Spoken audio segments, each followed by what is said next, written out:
Before we begin, tell me, where are you watching from tonight? Is it late? Is it early morning where the world is still quiet? Take a blanket, wrap it around you, let your eyes grow heavy. Breathe in, breathe out. We're going to wander somewhere together, a place where sleepy cuties drift in the moonlight. Look there, among the wildflowers, tiny cutie flea, their wings glowing soft as fireflies, hovering, and then settling, curling themselves into petals as if the flowers are beds made just for them. High above, a cluster of swablu nestle on a branch, cloud-like wings pressed together in a pile of fluff. Their breathing is steady, slow, a lullaby all its own. This is the hour when the woods sleep, or at least most of it does. But not every voice in the forest finds rest. Not every child finds their way home. Listen, can you hear it? Pa. There, under the crooked oak. A glow, faint and trembling. Small, fragile, drifting just above the ground. Phantump. They say Phantump is the spirit of a child who wandered too far into the woods and never found their way out. A lost voice, clinging to a stump of wood given shape. Lonely, searching, calling. The mist swells. A branch cracks in the distance. Cutie flea stir, unsettled, wings flicking nervously. The hush of the woods grows heavier. And when it calls, the forest listens. Lantern light flickers. Two children step into frame, crunching leaves underfoot. Their breaths are soft, anxious. Older sibling whispering. Do you hear that, like someone crying? Younger sibling, tight grip on lantern. I don't like it here. It's too dark. We should go back. The lantern beam swings across roots and mist. The sound of Phantump crying grows louder, closer. The siblings freeze. Older sibling, calling, uncertain. Hello? Is someone lost out here?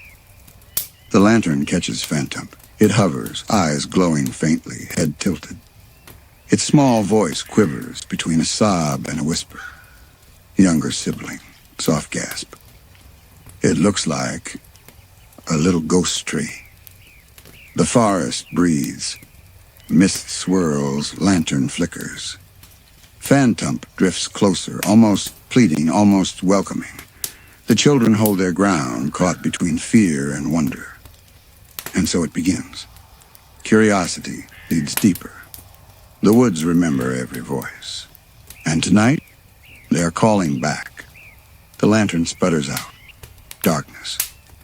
The lantern is gone, yet the children's eyes adjust slowly, catching the faint glow of the mist. The forest no longer feels like a place of branches and roots, but like a hallway without end, a corridor made of shadows and fog. Every step forward is soft, muffled, as if the ground is swallowing the sound before it can escape. Phantump drifts just ahead, its glow the only guide. It does not hurry. It turns, waits, hovers as if urging the siblings to follow. Its wooden cry bends and twists, sometimes like a sigh, sometimes like the faint laugh of a child. The sound makes the younger sibling clutch the elder's sleeve tighter. But curiosity, heavier than fear, pulls them onward. The air thickens. Trees crowd closer. Shapes that look like faces begin to form in the bark. Hollow eyes, twisted mouths, as though the forest itself remembers something it cannot forget. The children glance at each other. Neither dares speak of what they see. From the canopy above, a sudden flutter, leaves raining down, a flock of murkrow scattering into the dark. Their wings slice the silence like knives, and when they vanish, all is still again. Even the crickets have gone quiet. Phantump pauses at a clearing.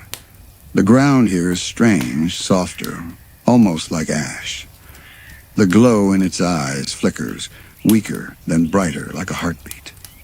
It lifts its little wooden arms and points toward the hollow of an ancient tree. The children hesitate. The hollow is wide enough to crawl through, and from within, a dim light pulses, faint and slow, as if something alive rests inside. "Do we go in?" the younger whispers, almost afraid to hear an answer. The elder swallows hard, steps closer. "It brought us here. Maybe someone needs help." Phantump floats to the hollow's edge and drifts halfway inside, waiting. The children kneel, peering into the darkness. The earth breathes cool air from within, like the mouth of a cave. And then they hear it. Not the voice of one Phantump, but many, dozens, hundreds. Little cries layered on top of one another, soft at first, then swelling, overlapping until the sound is like the echo of a lost playground carried through wood and root. Some are laughs, thin and broken. Some are sobs. Some are only whispers of names forgotten long ago. The siblings clutch each other, trembling. The glow inside the hollow strengthens, and for an instant, they see small shapes moving in the dark. Tiny figures, shadows of children, their forms twisted into bark, their eyes shining like Phantumps. One by one they turn. The siblings cannot move. The figures do not rush forward, do not speak, do not cry out. They only look. Their faces half hidden in the mist, their silence heavier than any sound. Phantump drifts back from the hollow, hovering near the children.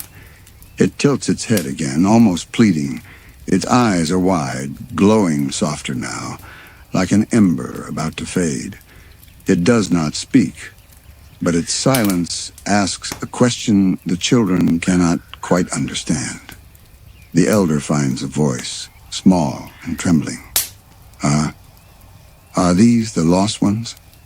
No answer, only the hush of the forest pressing down. The younger shakes their head, whispering, "We shouldn't be here." Their lantern is gone, but they hold out their empty hand as if it's still there, as if the light could return. The clearing grows colder. A faint wind circles them, tugging at hair and clothes, carrying with it the scent of damp earth, and something old, something like burned wood. The hollow glows brighter, and the shapes inside lean closer, just enough for the children to feel their gaze. Phantump turns again, drifting away from the hollow, moving deeper into the woods. Slowly, cautiously, the siblings follow. They don't know why. They only know that turning back feels impossible, as though the forest itself has closed behind them. And so they walk on, guided by the dim glow of a single, lonely spirit, while in the hollow behind them, the other voices linger, watching, waiting, whispering faintly until their echoes fade back into silence. The forest breathes. The mist curls. The path ahead is darker still. The forest closes tighter, trees rising taller, their branches twisted like arms stretching across the path. Moonlight fades behind layers of mist until even the sky disappears. The children feel as though they are walking not in woods, but inside the ribs of some vast creature that has swallowed them whole. Phantump drifts ahead, its glow weaker with every step. The siblings glance at each other. Neither speaks, but their eyes ask the same question. If the glow vanishes, how will they ever find their way back? They walk slower now, and every footstep stirs whispers in the leaves. The air grows colder, heavy with silence, until suddenly a sound breaks it. Soft laughter, high and fleeting, as if from a child hiding just beyond sight. The younger sibling clings to the elder's sleeve. "Did you hear that?" The elder swallows, voice tight. "It's just the wind." But again the laughter comes, this time from the other side, closer. The mist swirls, shapes darting through the edges of vision. Small, fleeting shadows moving too quickly to be caught. The forest feels alive, watching, circling. Phantump stops. It hovers low as if bowing its head, and the children freeze beside it. From between the trees ahead, more shapes emerge, not fully seen, not fully hidden, small silhouettes like children made of bark and root, some with twisted arms, some with hollow faces, their eyes glowing faint and restless. The siblings shiver, unable to step back, unable to go forward. The shapes do not approach. They only linger at the edge of the mist, staring into stillness heavier than any movement. Then the forest groans, a sound so deep it seems to rise from the ground itself, as though the roots are shifting beneath the soil. The siblings stagger, clutching each other, their hearts beating faster than their footsteps. From the mist, a voice rises, thin, trembling, almost a whisper. Not Phantump, but another, then a dozen, layering over one another like a broken lullaby. Words half-formed, names forgotten, cries of, "Come back, stay with us, don't leave us again." The children shut their eyes, pressing close together, the voices circling them like wind. The elder whispers, "It's not real. It can't be real." But when they open their eyes, one of the shapes has stepped closer. Its face is clearer now, a mask of bark shaped like a child's, its eyes glowing with the same ember light as Phantump's. It does not move its mouth, but the whisper in the air seems to pour from it. "Stay!" The younger sibling cries out, pulling back. But the elder holds firm. Their voices tremble, but they manage to speak. "Why are you here? What do you want from us?" The shapes do not answer in words. Instead, the mist thickens, curling around the children's legs, tugging at their clothes, pulling them toward the cluster of shadows. Phantump spins in the air, its glow pulsing urgently, as though warning them, as though begging them to resist. With sudden courage, the elder pulls the younger forward, breaking free of the mist's grip, running toward Phantump's glow. The forest howls, the voices rising, shrill and desperate. "Don't go. Don't leave. Stay with us forever." Branches claw at their arms. Roots coil like ropes around their ankles, but the siblings fight through. Phantump guides them, its glow brighter now, slicing through the darkness like a single candle against the storm. The voices fade, the mist loosens, the shapes vanish back between the trees. The children stumble into another clearing, breathless, hearts pounding, and finally stop. Phantump hovers before them, silent once more. Its eyes flicker weakly, like it has given everything it could to protect them. The siblings do not know if they should thank it or fear it. They only know the forest has not finished with them yet. And somewhere behind them, in the mist they left behind, the whispers still linger, watching, waiting. The clearing is quiet, but not peaceful. The silence feels too deep, too heavy, as if the forest itself is holding its breath. The siblings stand close together, shivering, their eyes fixed on Phantump's fading glow. It drifts low, tired, yet still beckoning. With no other path, the children follow. The air grows colder, the trees taller, their bark darker as though burned long ago. Roots writhe beneath the soil like veins, and every step feels less like walking in a forest and more like walking inside a memory that does not belong to them. The elder glances back. There is no path behind anymore, only mist. The younger whispers, "We can't go home. Can we?" The words hang heavy, unanswered. Ahead, the trees begin to thin, opening into a circle of hollow trunks. In the center, a vast stump rises from the earth, taller than the children, wider than a house. Its surface is cracked, scarred, ancient, and in its grooves, faint light pulses like veins of fire dying slowly in the wood. Phantump hovers close to the stump, its glow trembling as though it is afraid. The siblings approach hesitant, their steps sinking softly into the moss. A sound hums in the air, not wind, not leaves, but something older, a low thrum, deep and mournful, vibrating in their bones.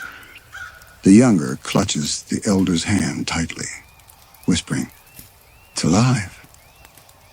From the cracks in the stump, more lights stir, eyes, small glowing eyes, hundreds of them opening slowly. Shadows shift within the hollow wood, faces forming, shapes moving, until the stump itself seems filled with restless children, their features carved into the bark, their eyes pleading, endless. The siblings freeze, their breath quickens. Voices rise again, whispering from every crack, every hollow. Names spoken, fragments of lullabies, cries that do not belong to the living. Some beg, some laugh. Some simply repeat the same word over and over. Lost, lost, lost. The elder's voice breaks. "What do you want from us?" The stump groans in reply, splitting slightly, the sound like bones cracking. A single figure steps out from within, taller than Phantump, but still small, its body twisted wood, its eyes glowing fiercely. Unlike the others, it does not hover. It walks slow and deliberate across the roots toward the siblings. Phantump darts forward, floating between them and the figure, its glow sharp, defiant. It trembles as if it knows this one, as if this is the heart of the sorrow it carries. The figure stops. Its wooden arms creak as it reaches out. Its voice is layered, many voices speaking at once, the sound of children overlapping like echoes in a dream. "You are not lost, but you will be." The younger gasps, hiding behind the elder, whose hands shake but who does not step back. "We don't belong here," they say, voice breaking. "We want to go home." The figure tilts its head, the bark of its face cracking with the motion. Its eyes flare brighter. Behind it, the stump pulses harder, the countless eyes inside widening, glowing, watching. Phantump shudders. Its glow flickers. It looks back at the siblings, almost pleading, almost asking for strength. The forest leans closer. The mist thickens, and the voices grow louder until the circle of trees feels like a cage. The children can no longer tell if the ground beneath them is earth or bone. The figure lowers its arms, its voice soft now, almost kind. "Stay with us, and you will never be alone." The siblings clutch each other tighter, torn between fear and sorrow, unsure if the offer is a curse or a promise. And still, Phantump hovers between them, a small, fragile light against the weight of the woods, trembling but unyielding. The heart of the forest waits. The forest listens to their silence. The offer lingers in the air, soft as smoke, heavy as stone. "Stay with us, and you will never be alone." The words echo through the clearing, carried by voices not just from the figure before them, but from the stump, from the trees, from the ground itself. Every whisper sounds like a child calling for a friend. Every whisper sounds like a lullaby that never ends. The younger sibling trembles, tears in their eyes. Maybe they're right. Maybe they're just lonely. Their voice cracks, softer than the mist. Maybe we could help them. The elder shakes their head, pulling them close. "No. If we stay, we'll never leave. Can't you feel it? It's not home. It's a trap." But the words feel small, fragile, compared to the pull of the forest. Roots shift under their feet, curling upward like fingers. The glow from the stump flares brighter, and the shapes of children press closer against its bark, their hands stretching outward, pressing against the cracks, their eyes wide with longing. Phantump wavers in the air. Its glow dims and strengthens, as though it too is torn between the siblings and the voices of its own kind. For a moment, it turns toward the stump, its small body trembling. Its glow brightens with sorrow as if it remembers where it belongs. The elder sees it and whispers, "Don't leave us." Their voice is softer than breath, desperate, breaking. Phantump turns back, hovering near them once more, its glow weak but steady. The larger figure steps closer, its wooden feet heavy on the roots, the earth groaning beneath its weight. When it speaks, the voices are not soft anymore. They're sharp, commanding, a wave of sound pressing down on the children's chests. You will stay. The ground cracks. Roots burst upward, wrapping around their ankles, pulling, dragging them toward the stump. The siblings cry out, struggling, clawing at the ground. The younger screams, "I don't want to stay! I don't want to stay!" The elder holds onto them, fighting the pull with all their strength. But the roots are endless, curling tighter, dragging them closer. The stump's glow blinds their eyes. The voices screaming now, no longer begging, but demanding, countless children shouting in unison, "Stay! Stay! Stay!" Phantump darts into the air, its glow fierce, desperate. It slams into the roots again and again, trying to break them, its small wooden body cracking with the effort. Sparks of light burst each time it strikes, but the roots only tighten. The elder, tears streaming, shouts into the dark, "We're not yours! We don't belong to you!" The forest roars in reply. The trees bend, branches snapping, leaves whipping through the air. The figure looms closer, its eyes blazing. Its voice is thunder now, countless cries rolled into one. You are already lost. The roots pull harder. The siblings are dragged to their knees, the ground splitting beneath them. The hollow of the stump yawning wider, glowing like a mouth ready to swallow them whole. Phantump hovers above them, its glow brighter than ever before, but flickering, straining, as though pouring out the last of its strength. It lets out a cry, longer, louder than before, its voice shaking with pain and defiance. For a heartbeat, the voices falter, the roots loosen, the glow of the stump flickers. And in that fragile moment, the siblings look up, eyes wide, clinging to the faintest hope. The choice is before them now. Run if the forest allows it, or surrender and never be alone again. The mist curls tighter, the ground shakes, the figure waits. The forest holds its breath, the roots hold them tight. The glow of the stump flares brighter than the moon ever was, swallowing the clearing in a sickly light. The forest chants in voices of hundreds, the sound of children crying, laughing, begging, demanding all at once. Stay, stay, stay. The elder struggles, gripping the younger's hand until their knuckles turn white. Don't let go, they whisper, breath shaking. Whatever happens, don't let go. Phantump floats before them, its glow trembling, flickering, almost gone. For the first time, it does not look like a ghost. It looks like a child, small, fragile, afraid. And yet it hovers there, between them and the hollow, its wooden arms stretched wide as if it could hold back the entire forest. The larger figure looms behind the stump. Its eyes burn like fire. Its voice shakes the air. You are already ours. The roots surge again, dragging the children forward. The younger screams, pulling back. But the earth opens wider, splitting into a mouth of soil and ash.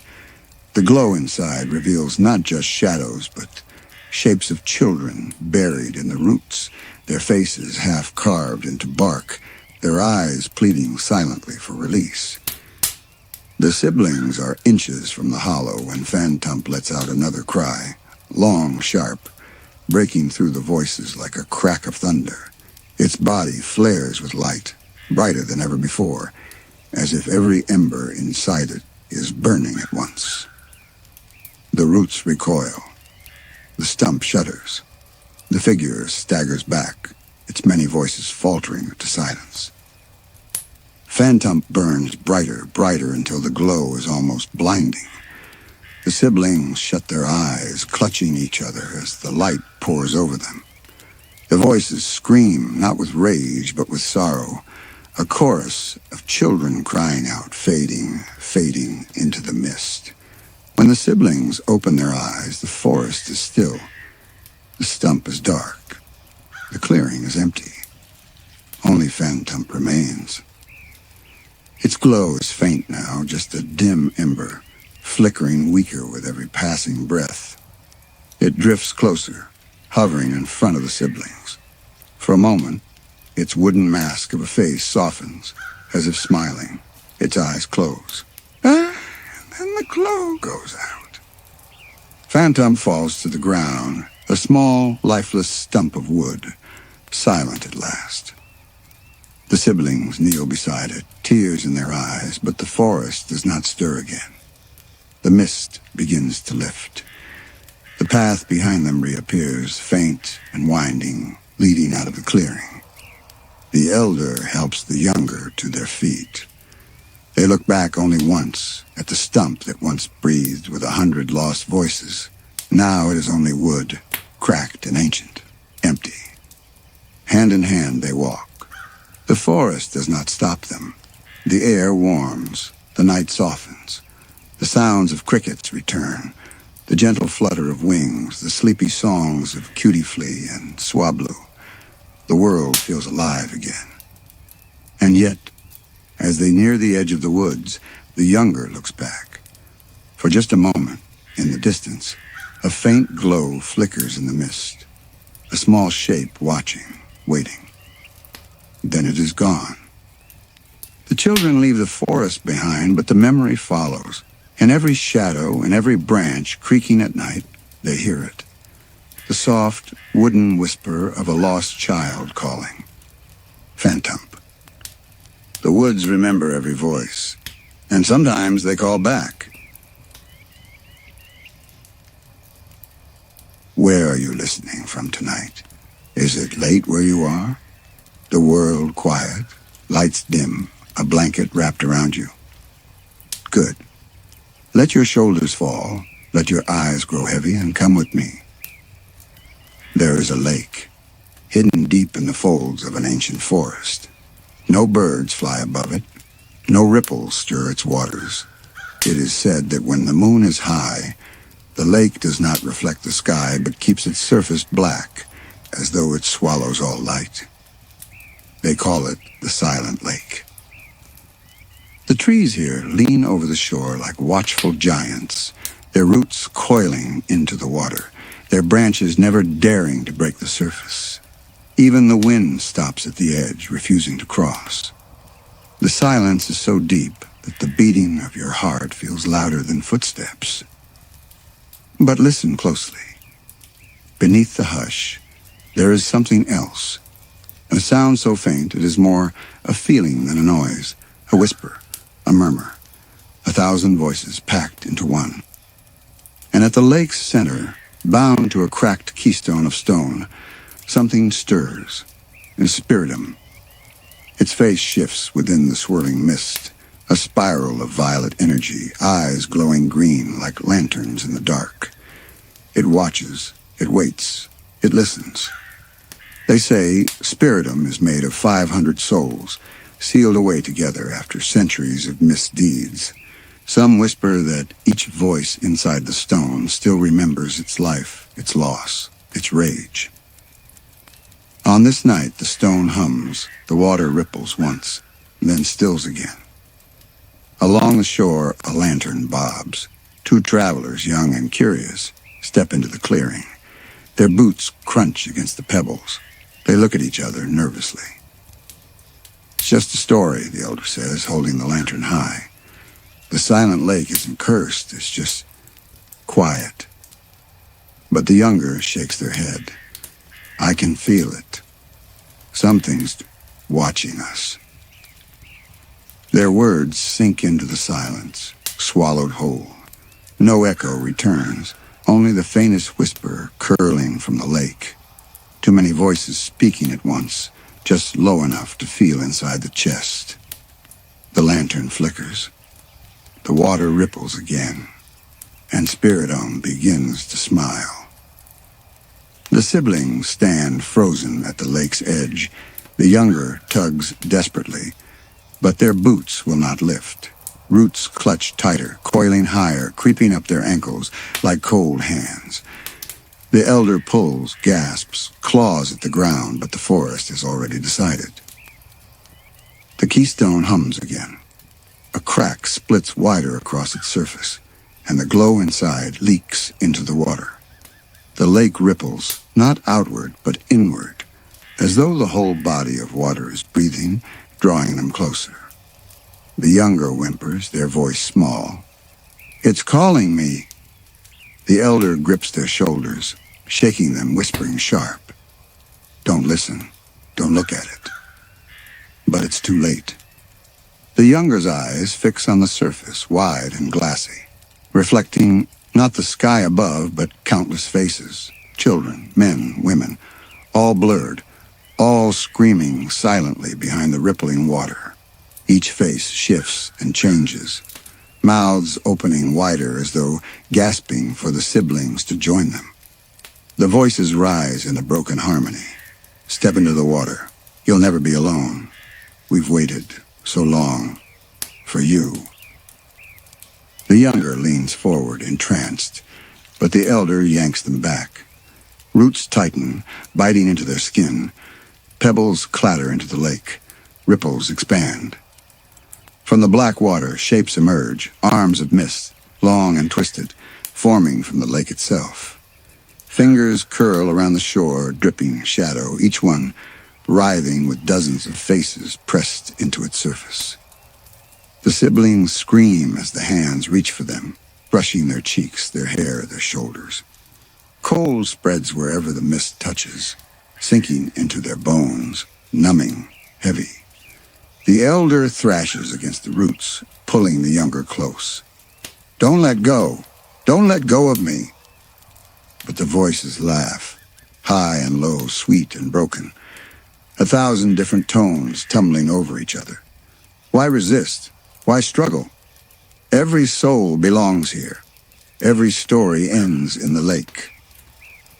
The keystone pulses brighter, the crack splitting open like a wound. Spiritomb swirls higher, its eyes blazing green, mist spreading wide until the entire lake is hidden in violet shadow. The siblings can see nothing now but the faces, the mouths, the countless hands rising from the water, each one reaching, each one pulling. The younger sobs into the elder's shoulder. I can't fight it." The elder, voice breaking, whispers back, "Then I'll fight for both of us." And with a cry, they tear one foot free from the roots, skin bleeding, breath burning. They stumble forward, not toward the forest, but toward the lake, straight into the waiting arms of Spiritomb Dot. The lake swallows their step in silence. No splash, no ripple, only the black water, smooth as glass, closing over their boots, as though the surface itself is alive. The younger gasps, clutching their sibling's arm. "No, don't. It'll take you." But the elder tightens their grip, their voice low, shaking but certain. "If we run, it'll follow us. If we fight here, maybe it lets us go." The mist around them shifts, violet coils wrapping, whispering, brushing against their faces with cold like winter's breath. Spiritomb looms taller, drifting free of the keystone, its spiral of faces rolling endlessly inside the fog, each one flickering into view before vanishing back into the storm. A mother's face crying, a child's face laughing, a soldier's face screaming, a thief's face grinning, 500 fragments bound together, all staring at once. The voices overlap, breaking the silence in a chorus. "Why fight? The forest gave you to us. The lake chose you. You are already part of us." The younger buries their face in the elder's chest. trembling, whispering prayers to any name they can think of. But the elder straightens, lantern lifted, though its flame has long since died. Their voice is barely steady. If you want us, then look at me. Not them. Take me, not them. Spiritomb halts. The mist quivers, its spiral slowing, faces flickering into silence. Its eyes narrow, twin coals burning with a strange amusement. The voices murmur, tumbling over each other, confused, curious. Offer, trade, sacrifice. The younger sobs louder, shaking their head. No, don't say that. Don't leave me here alone. But the lake responds.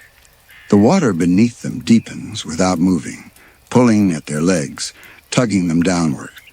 The elders' grip on the younger slips as shadows coil between their arms, prying them apart finger by finger. The faces in the mist press closer, mouths open, all whispering the same word together now. Stay. The elder closes their eyes, forcing strength into their voice. If one of us stays, the other leaves. That's the bargain. The keystone glows brighter, cracks widening like veins of green fire. Spiritomb's voices laugh and sob in the same breath, a sound too many to comprehend. Bargain, bargain, always bargains, and always broken. The spiral closes around them, violet fog wrapping tighter, hands reaching from every angle. The younger screams, holding the elder's arm until nails draw blood.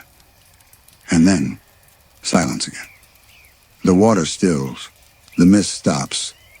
Spiritomb's swirling form hovers above, its spiral locked, faces frozen, eyes glowing brighter than the moon. For the first time, it does not smile. The voices speak as one. Prove it. The elder breathes hard, sweat cold on their brow. They know what it means. Spiritomb will not take promises. It will take proof. The lake shudders, the water pulling harder. The elder looks down at the younger's terrified eyes and with a shuddering breath whispers, "Trust me." And then they let the water take them. The younger's scream shatters the silence as the elder sinks into the lake, dragged by 100 hands, swallowed into the black. Spiritomb's spiral erupts in laughter, in wailing, in shrieks of delight. The lake ripples outward, swallowing the lantern, swallowing the light. The younger falls to their knees at the shore, alone, sobbing into the cold silence. And from beneath the surface, a faint green glow pulses, steady as a heartbeat. The water is not water. The elder sinks, but there is no weight, no cold, no breath to lose. Only blackness, only silence. The surface above fades as if it never existed. Then eyes, dozens, hundreds, surrounding them in the dark. Some glowing faint, some hollow, some wide and unblinking. They blink in and out of the shadows like fireflies, watching, always watching.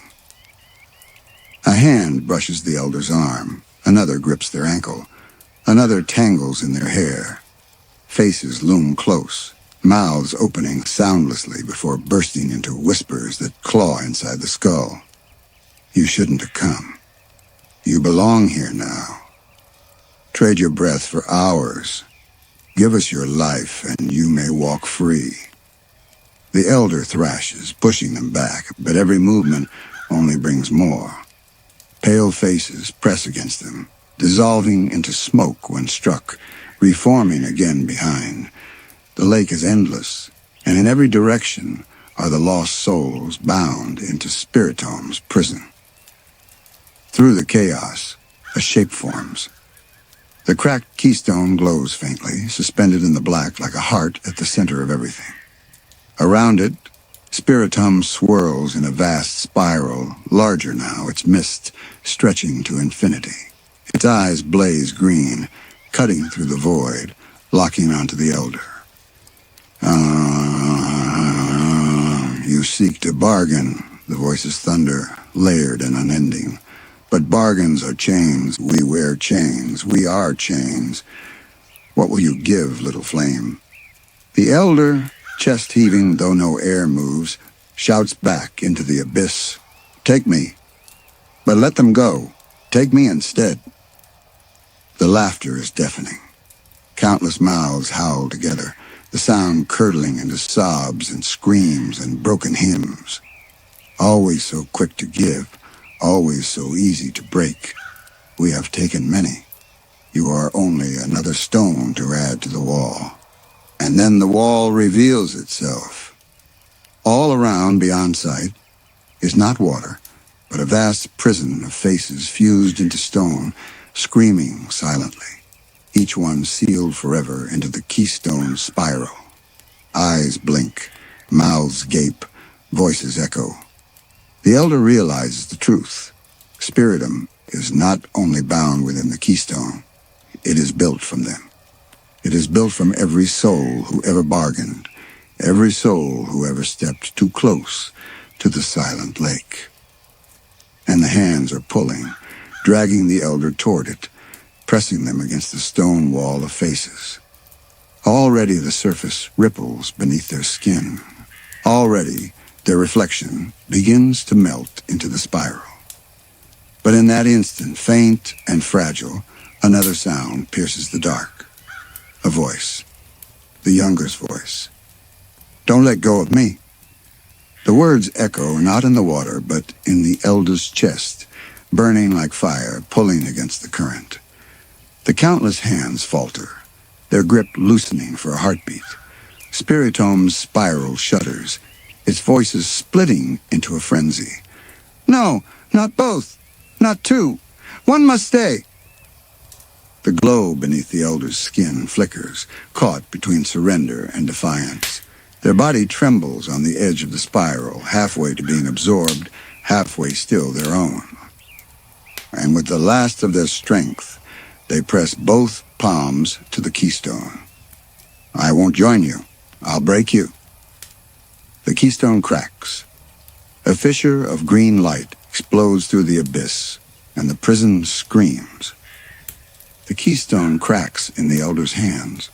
A green vein of light runs through it, burning like lightning frozen in stone. The abyss trembles, voices shrieking, the spiral breaking apart. Faces peel free of the prison walls, no longer fused, tumbling through the dark like shattered glass. Some laugh as they dissolve into sparks. Others cry as they vanish. Others cling desperately to the elder's arms, whispering, "Take me with you. Don't leave me here. End it. Please, end it." The spiral convulses. Spiritomb thrashes, its mist unraveling. Countless voices bickering, fighting, drowning each other out. Free us! Bind them! Break the stone! Keep the chain! The elder, arms burning with the weight of the light, presses harder against the keystone. If you want me, you'll have to let the rest go. The crack widens. Green fire pours outward, searing through the black water, striking the faces, the hands, the endless prison. The darkness itself seems to scream, twisting in agony. Above, at the lake's surface, the younger kneels at the shore, clutching the dead lantern, tears streaking their cheeks, then ripples. The lake boils, green light bleeding upward through the black, shaking the earth, splitting the roots around their ankles. They gasp, eyes widening. Come back to me! Please come back! The lake erupts. Water, mist, and light explode upward, a column piercing the night sky. The keystone shatters into fragments, spiraling high, raining down like shards of glass. Spiritomb's form bursts apart, 1,000 faces scattering into the air, some dissolving into stars, some screaming as they fade, some vanishing silently, as if relieved. The younger shields their eyes, voice drowned by the roar of the breaking prison.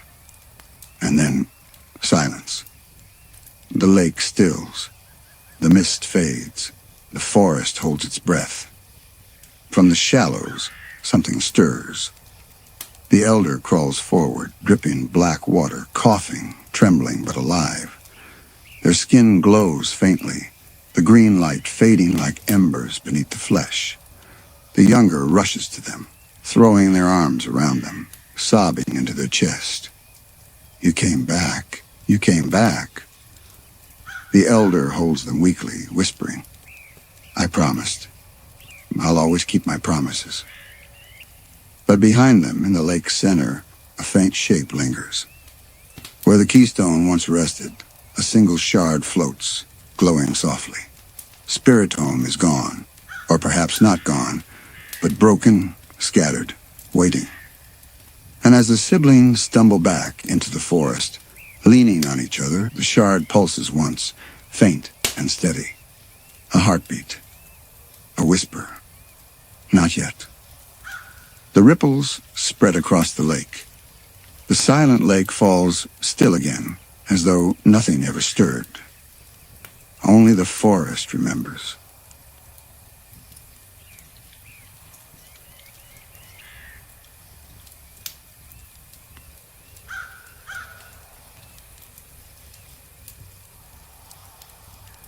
Where are you listening from tonight?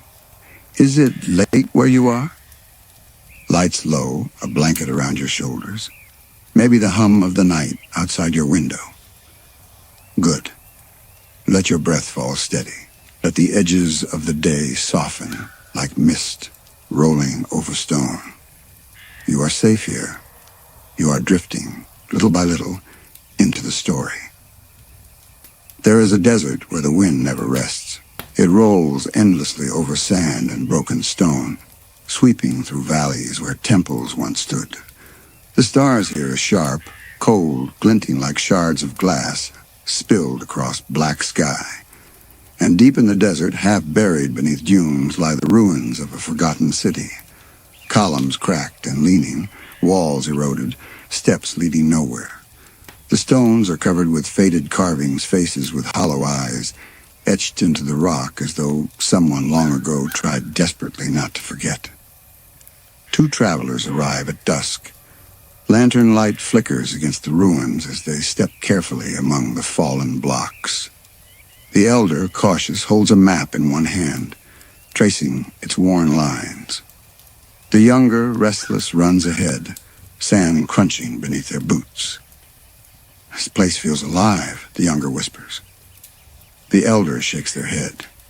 "It's only stone, only history." But the silence disagrees. Every breath, every footstep, echoes too loudly, as if the ruins themselves are listening. And then beneath the sand, something gleams. Half hidden in the dust is a mask. Small, oval, smooth, with hollow eyes carved deep. The younger kneels, brushing sand away with trembling hands. The mask's surface is worn but unmistakable. It is the face of a human, a face frozen in sorrow. The elder stiffens. "Don't touch it." But the younger is already holding it, fingers curling around the edges. The mask is cold, too cold. Colder than stone has any right to be. And for the briefest moment, as they stare into its hollow eyes, they feel something staring back. The air shifts. Shadows lengthen against the ruins. From the corner of their vision, a shape stirs, small, black, drifting. A single golden eye gleams in the dark. It floats closer, silent, clutching the same kind of mask in its frail hands. Its gaze never leaves the younger. Yamask. The elder pulls the lantern higher, voice taut. "Put it down. Now." But the younger cannot. The mask in their hands feels heavier with each second, as if it remembers them, as if it knows them. And from the shadows, Yamask's golden eye glows brighter, unblinking. The silence of the ruins deepens, heavy as a tomb dot. The night in the ruins is colder than it should be. The lantern flickers against stone, but the shadows stretch farther than its glow, as though the darkness is watching, breathing. The siblings retreat beneath a broken archway, laying their blankets across the sand. The elder sets the lantern between them, its flame shivering in the desert wind. The younger clutches the mask to their chest, unwilling to let it go. "You shouldn't keep it," the elder whispers. "Things left buried are meant to stay buried." But the younger only shakes their head. "It feels familiar. Like I've seen this face before, like it belongs to me." The elder turns away, unease tightening their chest. But when the desert falls quiet, only one sound breaks the silence. A faint breath, a whisper too soft to belong to the wind. "Ah." The younger stirs, eyes half closed. They hear it clearly now. The mask in their arms hums faintly, and from its hollow eyes a voice leaks, quiet, trembling. "Do you remember?" The younger's pulse races. They grip the mask tighter, staring into the empty sockets. And there, just for a moment, they see their own reflection, blurred as though the mask is a mirror of something half forgotten. The elder wakes with a start. The lantern's flame gutters, almost extinguished, and standing beyond its light is the shape from before. Yamask drifts silently, its golden eye fixed on the siblings, its own mask, cradled tenderly in its claws. It does not move closer. It does not speak. But the air grows heavy with grief, an ache that settles deep into the bones. The elder rises, stepping protectively in front of the younger. "Leave us," they whisper, though their voice trembles. Yamask tilts its head. Slowly it lifts its mask. Its golden eye glints once in the lantern's light, and then the lantern dies. Darkness swallows the ruins whole. And in that darkness, the whisper from the mask grows louder. "Do you remember me? Do you remember who you were?" The younger's voice answers without thought, soft and breaking. "Yes, I think I do." The elder grabs their hand, pulling them close, heart pounding. But the mask is already warm now, too warm, as though alive, and the shadows seem to curl tighter around them. Above the ruins, the stars glint cold and sharp. The desert wind carries a sound like weeping, and Yamask does not leave. It follows. The ruins do not sleep. All night the stones creak with the shifting wind. The sand hisses softly across the ground, and the shadows twist against walls where no light burns. The siblings try to rest, but the younger cannot close their eyes. The mask lies in their hands, heavy, unyielding. And then it changes. Its surface, once cold and blank, ripples faintly, as though something stirs beneath. The hollow sockets deepen, filling with a murky reflection. Not the elder, not the lantern, not the ruins. The younger stares. It is themselves. Not as they are now, but younger, smaller, fragile, a child running through the fields of tall grass. Their laughter echoes faintly as though trapped far away. Their hands tremble as they reach there to touch the mask, fingers brushing against the image of their younger self. The elder wakes to the sound of movement. They see the younger sitting rigid, the mask pressed to their face, eyes wide and shimmering with tears. "Put it down," the elder pleads. "It's not yours." No, but the younger does not respond. They whisper to the mask instead. "I remember. That was me. I know it was me." The reflection shifts again. The child grows older, bruises on their knees, scraped palms, nights spent shivering by candlelight. Then older still, a face weary from carrying burdens too heavy, eyes hollow with quiet grief. Each moment flashes too quickly, yet burns into the younger's mind like a brand. The mask is no longer cold. It is hot, fevered, searing into their skin. And from the shadows, Yamask drifts closer, its golden eye burning bright. It clutches its own mask tightly, pressing it to where its mouth should be, trembling as though in silent sobs. The air grows thick with sorrow, so heavy the elder nearly buckles beneath it. The elder seizes the younger shoulders, shaking them. "It's not real. These aren't your memories, they're tricks. Let it go before it takes you."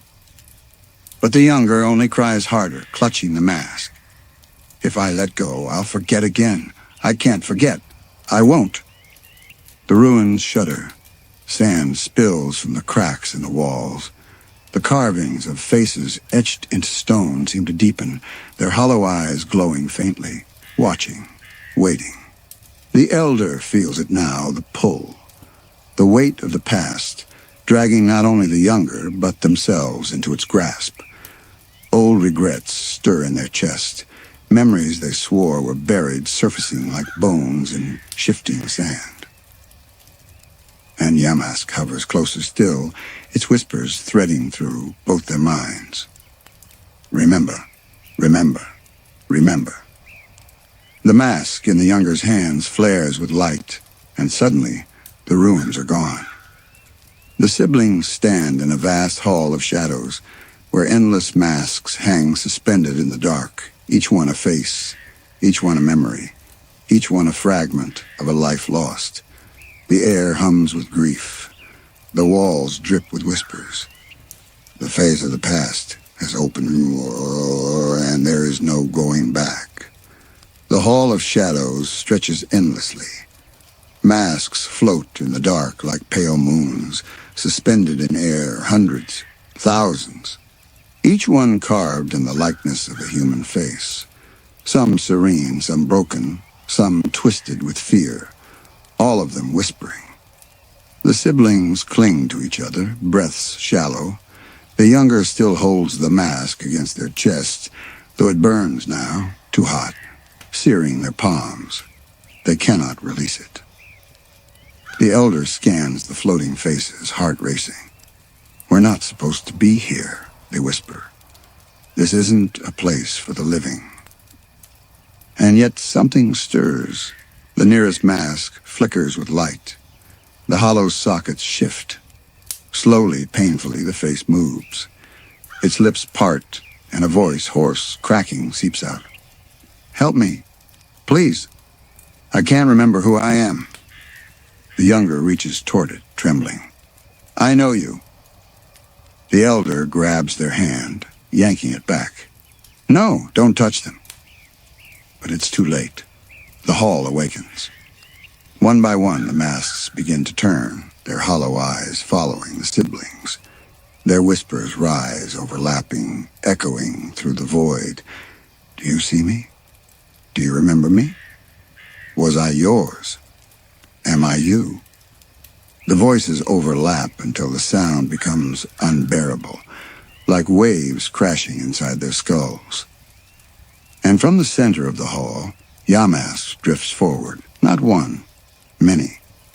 100 black shapes shimmer into being, each clutching its own mask, each golden eye glimmering with despair. They move as one, surrounding the siblings in a spiral of mourning shadows. The elder steps in front of the younger, fists clenched though their body trembles. "Stay away from us." But the Yamask do not listen. They press closer, circling, their whispers turning into sobs, their sobs into wails. The grief of countless forgotten lives pours over the siblings like water, heavy, suffocating. The younger clutches their burning mask tighter, screaming, "I remember you! I remember!" And with that cry, the mask flares blindingly. The faces on the walls twist, ripple, and begin to bleed into form. The siblings are no longer in the hall.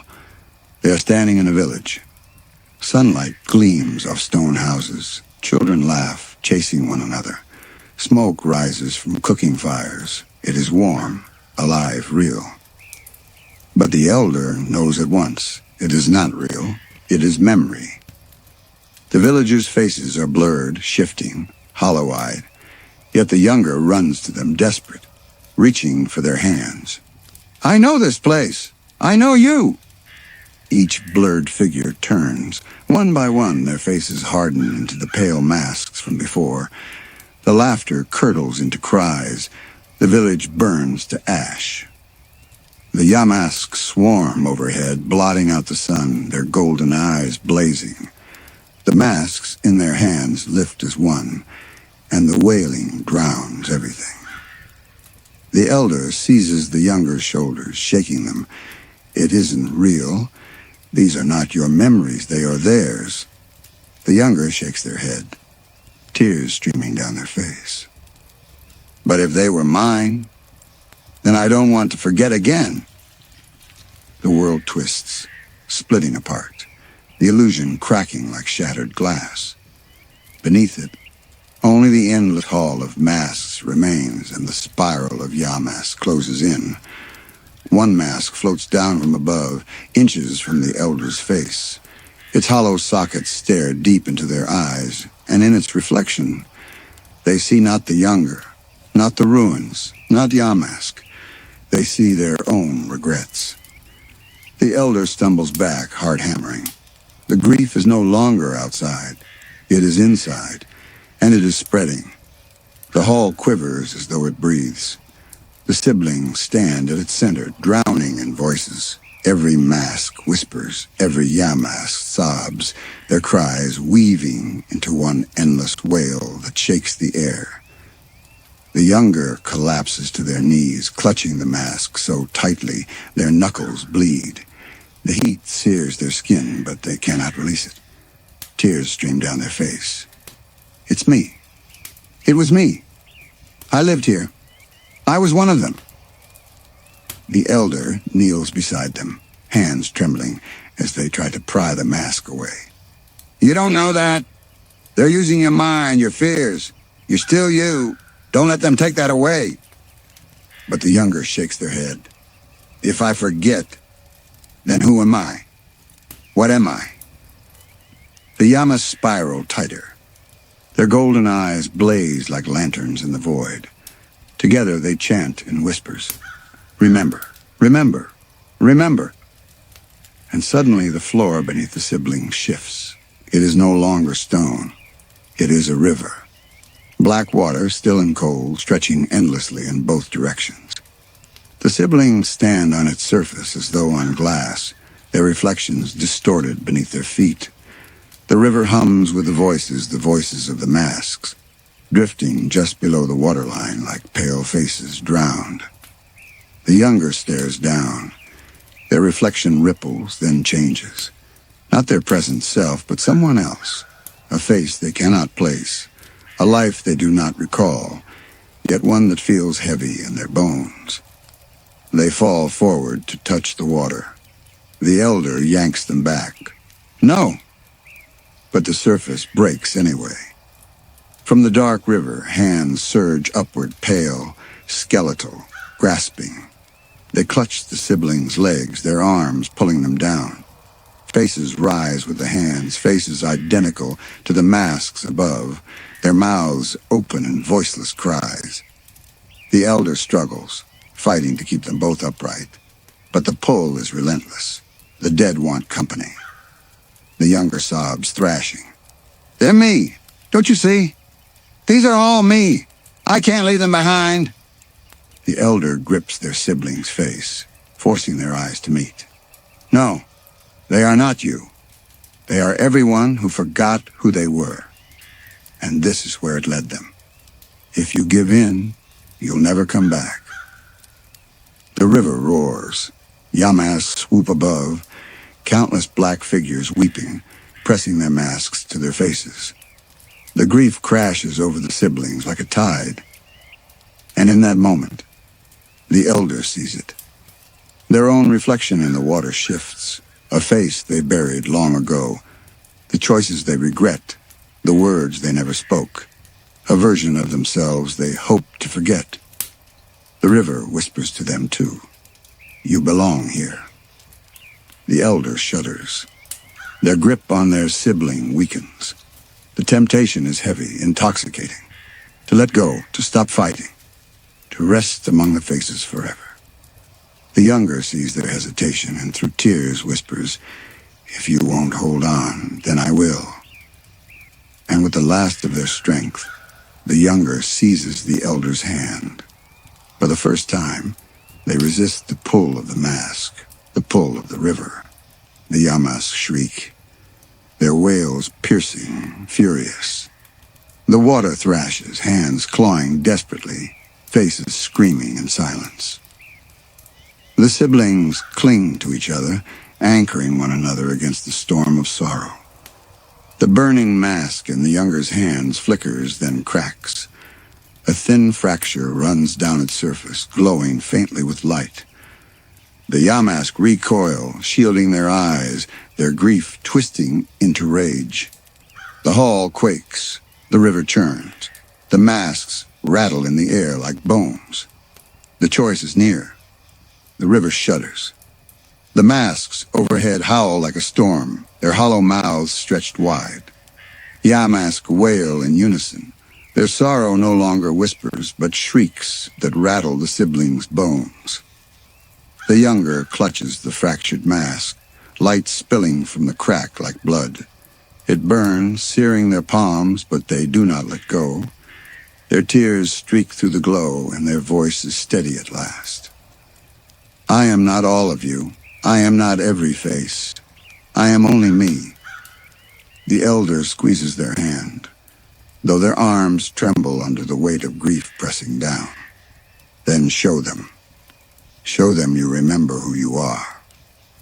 The Yamask press closer, circling, their golden eyes furious and desperate. One breaks forward, its mask inches from the younger's face. Its voice thunders through their skull. Break it, and you forget forever. Keep it, and you drown among us. Choose. The younger trembles, their heart pounds. For a moment their grip weakens. The river rises up their legs, cold, dragging. The voices tempt them promises of rest, of no more struggle, of melting into memory and never being alone again. But then the elder's hand tightens. A weight, warm, real, not illusion, not grief. The younger looks into their siblings' eyes, and the answer becomes clear. With a cry that rips through the void, they raise the mask high and smash it against the river's surface. Light explodes. The fracture splits. The mask shatters into countless shards, each piece rising like stars. The Yamask reel back, shrieking, their sorrow splitting into silence. The faces in the water dissolve one by one, melting into light. The river evaporates into mist, leaving only air beneath their feet. The hall collapses. Masks fall from the void, crumbling into dust. Yamasks scatter, fading into smoke. Their golden eyes blink once, twice, then close. The siblings are alone. Breathing hard, the elder pulls the younger close. The shards of the broken mask drift around them, soft as snow, glowing faintly before vanishing into the air. The younger whispers, voice shaking but sure. If they were me once, if I was them, I still can't live there forever.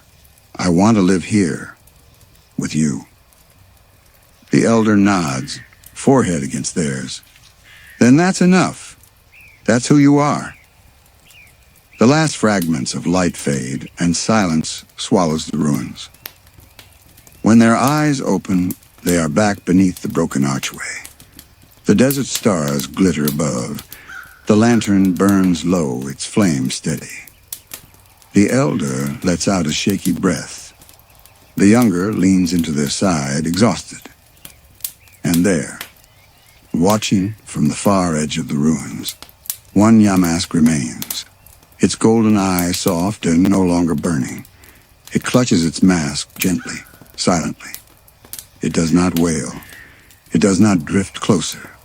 It only bows its head once, as though in thanks, before turning and gliding into the desert night. The siblings stay awake until dawn, listening to the wind through the ruins. And though the younger's hands are scarred where the mask once burned, they hold no weight anymore, only warmth, only life. The night sky glitters with countless stars. The moonlight pours softly through the canopy, silvering the edges of the leaves. The forest is unusually quiet, as though it's holding its breath. A small campfire crackles gently in the clearing. Warm light dances across the faces of the trainers and their Pokémon. Pikachu lies curled up, chest rising and falling, ears twitching with each faint forest sound. Eevee is snug inside a small blanket, its tail poking out like a fluffy plume. Jigglypuff hums faintly in its sleep, round body slowly rising and falling. Munchlax sprawls across a bedroll, crumbs still stuck around its mouth, snoring like a drumbeat. The scene is peaceful, cozy like a portrait of sleepy cuties resting under the stars. They're so precious when they sleep. It feels like the whole world finally slows down. Munchlax is never slow when food's around. Surprised he hasn't eaten the firewood yet. It's quiet. Almost too quiet. The forest is usually alive with hoot-hoot calls and rustling bug types. The trainers glance at the tree line. Nothing stirs. No hoots, no buzzing wings, no chittering in the grass. Only the low crackle of the fire and the steady chorus of crickets. The silence feels heavy. A faint breeze passes. The flames bend and pop, but then recover. Maybe the forest's just tired tonight, like us. Yeah, even the bug types must have gone to bed early. Guess we're lucky. Or maybe unlucky. The camera drifts past the campfire, slipping deeper into the dark trees. At first, the shadow seems solid. Then a small, steady light flickers between the trunks. Not a spark, not a firefly. A flame that doesn't dance like normal fire. It holds still, glowing white with a faint bluish edge. The outline of a waxy body becomes visible. A round head, 2 tiny eyes. A Litwick. It hovers at the edge of the clearing, watching silently. Its flame sways gently, but gives no warmth. The fire pops again, suddenly spitting embers, then dims, shrinking lower than it should. Pikachu stirs, ears flicking sharply. Eevee whimpers and curls tighter. Jigglypuff frowns, nearly waking. Munchlax snorts, turns over and falls silent. Whoa, that's not normal. What's happening to the fire? It's like something's draining the warmth out of it. Not something. Someone. The Litwick drifts closer, inch by inch. Its small candle flame glows brighter as the campfire weakens. The wax on its head shifts subtly, almost forming the faint shape of a face before melting smooth again. Its light pulses gently, hypnotic. It's beautiful. No, don't stare at it. That's a Litwick. They say it feeds on life energy, guiding travelers deeper into the dark until they can't find their way back. The forest breeze grows colder. The fire shrinks almost to embers. The stars above seem dimmer, as though the sky itself is being smothered. Litwick's flame flickers once, and for the briefest moment, it burns black. The Pokémon stir uneasily, now fully awake. Pikachu sparks faint electricity at its cheeks, eyes narrowed. Eevee rises, fur bristling. Jigglypuff clutches its microphone, wide-eyed, uncertain. Munchlax sits upright, blinking sluggishly, confused by the sudden chill. Why do I feel so tired all of a sudden? Because it's feeding. We need to... A whisper echoes faintly from the forest. Not a voice, not words, just breath. Long, slow, and hollow. The sound flows in time with Litwick's flickering flame. The trainers shiver. The fire sputters, its light barely holding on. The shadows stretch unnaturally across the ground, curling inward toward the campers as though pulled by invisible hands. Litwick drifts a little closer. Its eyes glisten. The flame brightens, then dims, then brightens again in rhythm with the whisper. The Pokémon huddle closer to their trainers, instinctively sensing something unnatural. Pikachu lets off a faint crackle that does little to push back the dark. The clearing feels smaller, the trees taller, the night heavier. The last spark of the fire crackles weakly, then nearly dies. Only the pale glow of Litwick remains to light the camp. Everything is hushed. The air itself feels thin. The campfire has nearly gone out. Only faint smoke rises where flames once danced. The night feels unnaturally still, heavy with silence. Litwick hovers a few paces closer now. Its candlelight flickers weakly, but it is enough to cast long, crooked shadows across the ground. The little flame wavers in rhythm with the whispering that still drifts through the trees. The Pokémon remain tense. Pikachu's cheeks glow faintly, releasing small sparks. Eevee crouches low, growling under its breath. Jigglypuff clutches its microphone tightly but doesn't sing. Munchlax just stares, blinking sleep from its eyes, uneasy. What is that sound? The whispering? Don't listen too closely. They say Litwick's flame lures travelers. First, it feeds on their warmth, then their strength, and then... The voice trails off. No one finishes the sentence. The silence that follows feels worse than the words. The whisper grows clearer. Not language, but a cadence rising, falling, like a slow chant. The trees seem to breathe with it, their branches creaking in time. The glow from Litwick brightens. A faint blue haze spreads outward, reaching the edges of the clearing. The Pokémon whimper and press closer to their trainers. A sudden chill ripples through the camp, cold enough to see breath fog in the air. The trainers instinctively step back, but the shadows lean forward with them, stretching unnaturally long as if trying to cling. I don't like this. We should go, right now. Go where?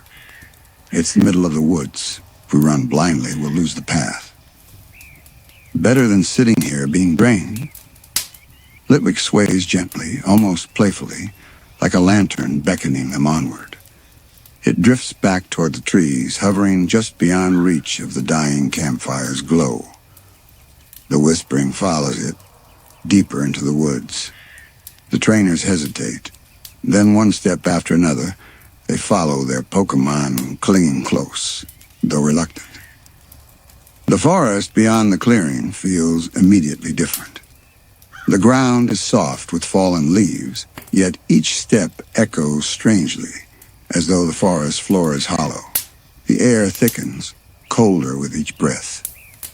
Moonlight barely penetrates the canopy. What little filters through seems distorted, bending around branches. Litwick floats just ahead, its light always slightly out of reach. Whenever they get closer, it drifts further, luring them deeper. The whisper continues, now joined by faint rustling sounds in the underbrush, but nothing moves when they look. I feel like we're not walking alone. Keep moving, just keep your eyes forward. The Pokémon sense it too. Pikachu's sparks crackle nervously, flaring brighter with every step. Eevee presses so close it nearly trips its trainer. Jigglypuff glances rapidly left and right, microphone shaking. Munchlax lumbers uneasily, unusually quiet. A sudden gust sweeps through the forest, strong enough to scatter leaves in a spiral. The Litwick's flame flickers, but instead of weakening, it grows taller, sharper. For an instant, the flame looks like a reaching hand. The whispering rises to a hiss. The trees groan loudly, bending inward. Stop! Do you hear that? The group freezes. The whisper halts. The forest is deathly still. Then a distant laugh. Soft, high-pitched, not entirely human. The Litwick pauses, its flame dimming to a faint glow. Something stirs in the darkness behind them. Shapes shift between the trees, not visible long enough to define outlines of faces, fleeting silhouettes, hints of motion. Every time they turn, nothing is there. The whisper returns, louder now, pressing from all directions. Eevee lets out a sharp bark. Pikachu sparks defensively. Jigglypuff trembles, puffing up nervously. Even Munchlax bares its teeth with an uncharacteristic growl. The trainers quicken their pace, but the deeper they go, the more twisted the forest becomes. The trees are older here, their roots like claws, their branches tangled so tightly that even the moonlight cannot break through. The ground slopes downward. The air feels heavier, colder. The Litwick glows brighter, drifting ever further ahead. Why are we still following it? This is exactly what it wants. Then what choice do we have? Go back? Can you even tell which way that is anymore? They glance behind the clearing as gone. Only blackness waits where they came from. A sudden snap echoes through the woods, like a branch breaking under heavy weight. The group spins toward the sound. Nothing. Just shadows. Another snap, closer. Then a third, even closer still. The Litwick hovers silently, watching. Its flame trembles, casting eerie shapes across the trunks. Stay close. Don't get separated. The whisper rises again, no longer soft, now a chorus of low tones, layered, as though many unseen voices are breathing together. The Pokémon whimper, their energy draining as the sound grows. Pikachu stumbles, sparks fading. Eevee's growl weakens. Jigglypuff droops, microphone slipping. Munchlax sways heavily, fighting sleep. The trainers feel it too. Their steps grow slower, heavier, as if the ground itself is dragging them down.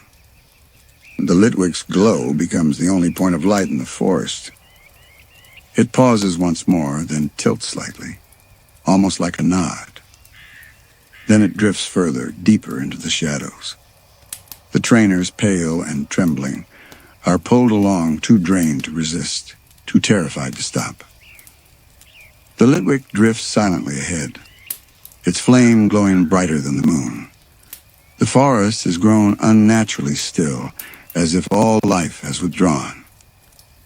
Each step into the darkness makes the ground feel softer, almost spongy. The air is heavy, pressing against lungs, cold enough to sting the skin. The Pokémon struggle to keep up.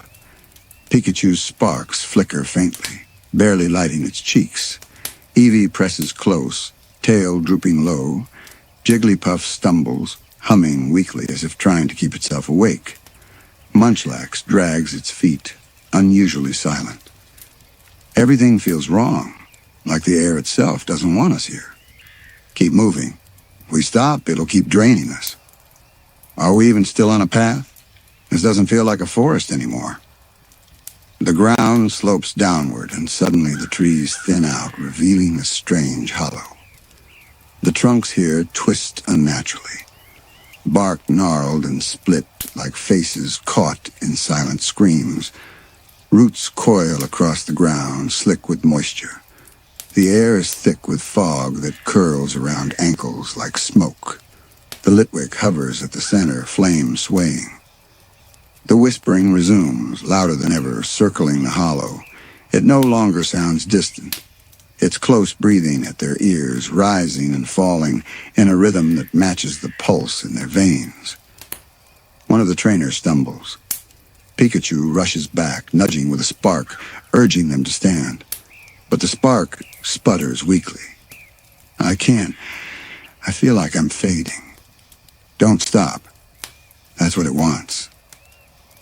The Litwick's flame flares and the fog thickens. Shapes begin to form within it, silhouettes of people, faint outlines of travelers long gone. Hollow eyes, stretched mouths, drifting aimlessly as if still wandering. The trainers freeze. Do you see them? Don't look at them. Keep your eyes on the ground. But the silhouettes drift closer, their features clearer with each flicker of Litwick's flame. Empty eyes, faces slack with exhaustion. Their bodies flicker like smoke, but their steps echo as if real. Ivy snarls and leaps forward, barking into the fog. The figures pause, then fade back into the mist. But the whispering continues, louder, angrier now. The Litwick tilts its head, the flame on top burning taller. The ground beneath them shifts suddenly, as though breathing. Leaves scatter, roots curl like fingers. A narrow path opens through the hollow, twisting deeper into the woods. The Litwick drifts toward it, flame flickering expectantly. This isn't just a forest anymore. It's leading us somewhere. Where? The question lingers in the heavy air, unanswered. The group steps carefully onto the path. The air grows colder still, fog swirling thicker around their legs. Every sound is muffled now, even their own breathing. The Pokémon press tightly against their trainers. Pikachu lets out a soft cry, Sparks barely holding. Eevee's tail trembles. Jigglypuff clutches its microphone with both hands. Munchlax stares ahead, eyes heavy as if fighting to stay awake. The path narrows, forcing them single file. On either side, the trees are so close their branches knot overhead, forming a ceiling that shuts out even the faintest trace of moonlight. The Litwick floats at the end of the path, flame the only light left. Suddenly a voice. Not a whisper, a clear word. Stay. The group freezes. The voice is soft but commanding, layered with echoes. It came from nowhere, and everywhere. The Litwick's flame wavers, then steadies. Did you hear that? We're not imagining this anymore. The fog swirls faster. Outlines of pale faces appear again, this time lining the path itself. Dozens of them. Empty eyes staring from the mist, lips moving silently. The whispering builds into a low chant. The air vibrates with it, pressing against their chests. Pikachu releases a weak spark, trying to push back the shapes, but the light barely dents the darkness. The Litwick turns slightly as though watching them from the corner of its eye. Then it drifts forward again, flame brighter, leading them further down the path. The trainers hesitate, but there's no turning back behind them. The fog has closed entirely. The only way is forward. The path winds sharply downward. The ground crunches with brittle leaves and unseen bones. The trees lean inward like rib bones, enclosing them tighter with every step. The Pokémon stumble. Jigglypuff falls, microphone clattering. Eevee nudges it up, whimpering. Pikachu sparks again, weak but protective. Munchlax groans, fighting exhaustion. Something's wrong. We go further, we might not come back. Then what choice do we have? Stay here and let it drain us? At least forward? There's a chance. The Litwick hovers ahead, waiting. Its flame flickers black again for an instant. The chant of whispers grows louder, almost deafening now, shaking the trees themselves. The group forces themselves forward. Their breaths are shallow, their steps heavy, as though the forest itself weighs them down. Litwick drifts deeper, pulling them into the narrowing dark. The path tightens, roots twisting together like bars. The fog thickens, curling around ankles, rising higher with each step. It smells faintly of wax, sweet, heavy, suffocating. The Litwick drifts ahead, flame swaying like a lantern. The whispering follows, now a chorus of layered tones, some high, some low, some sharp like hissing breaths. The Pokémon strain against the pull of the forest. Pikachu stumbles, cheeks sparking weakly. Eevee pressed close, teeth bared though its body trembles. Jigglypuff's microphone shakes in its grip, the round Pokémon fighting tears. Munchlax lags behind, eyelids drooping, as though in a dream. I can't see the sky anymore. The trees, they've closed us in. This place, it feels like it's alive. It is alive, and it's feeding on us the deeper we go. The Litwick stops abruptly. Its flame brightens. The fog parts to reveal a vast opening, Extai, forest hollow continuous. The trainers step into a clearing unlike any they've seen. A circle of dead trees, their trunks twisted, their branches hanging limp like skeletal arms. In the center, a strange structure rises, not built by human hands, but formed by roots, stones, and wax. A mausoleum, shaped like a candle itself.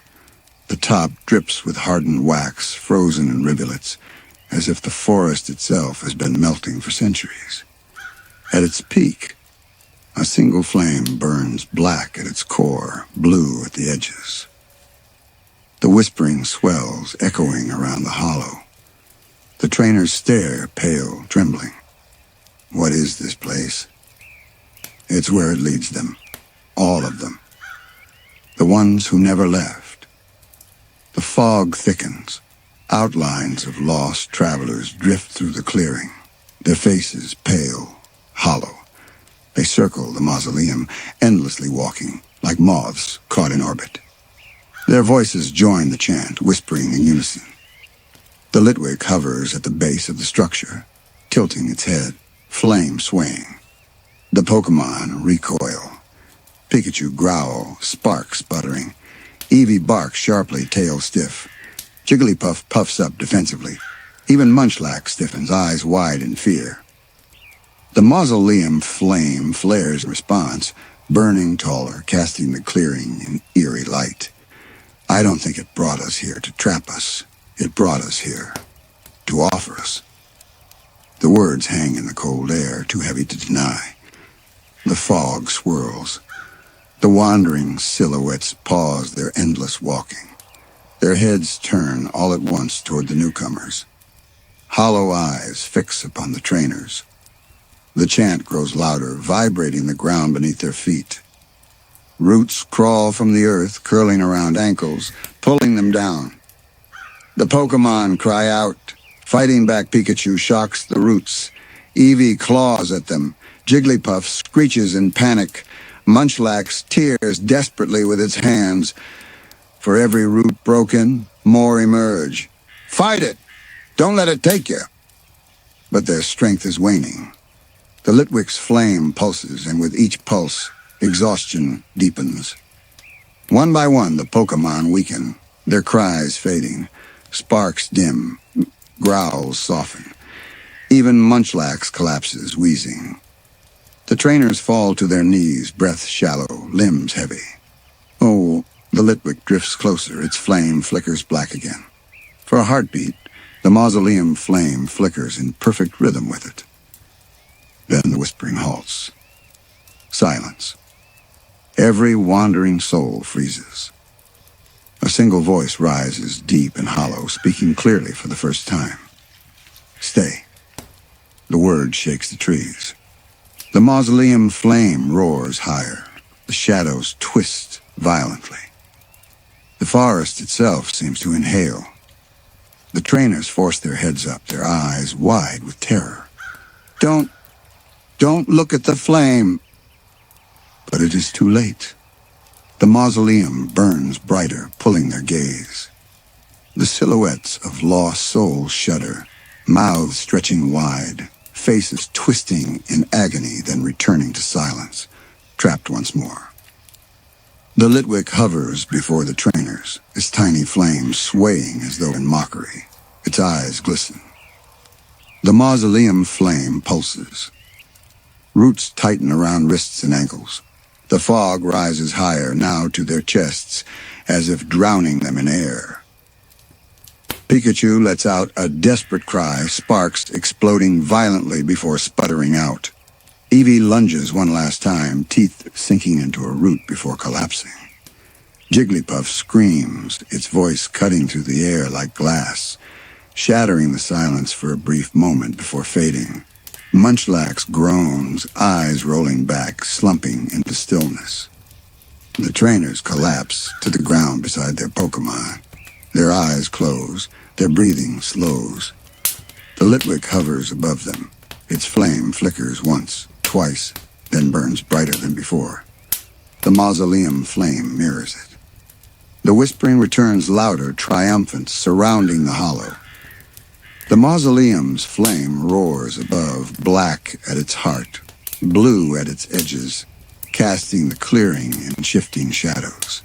The whispering chant swells and falls like a tide. The trainers lie on the ground, pale and motionless, roots coiled around their limbs.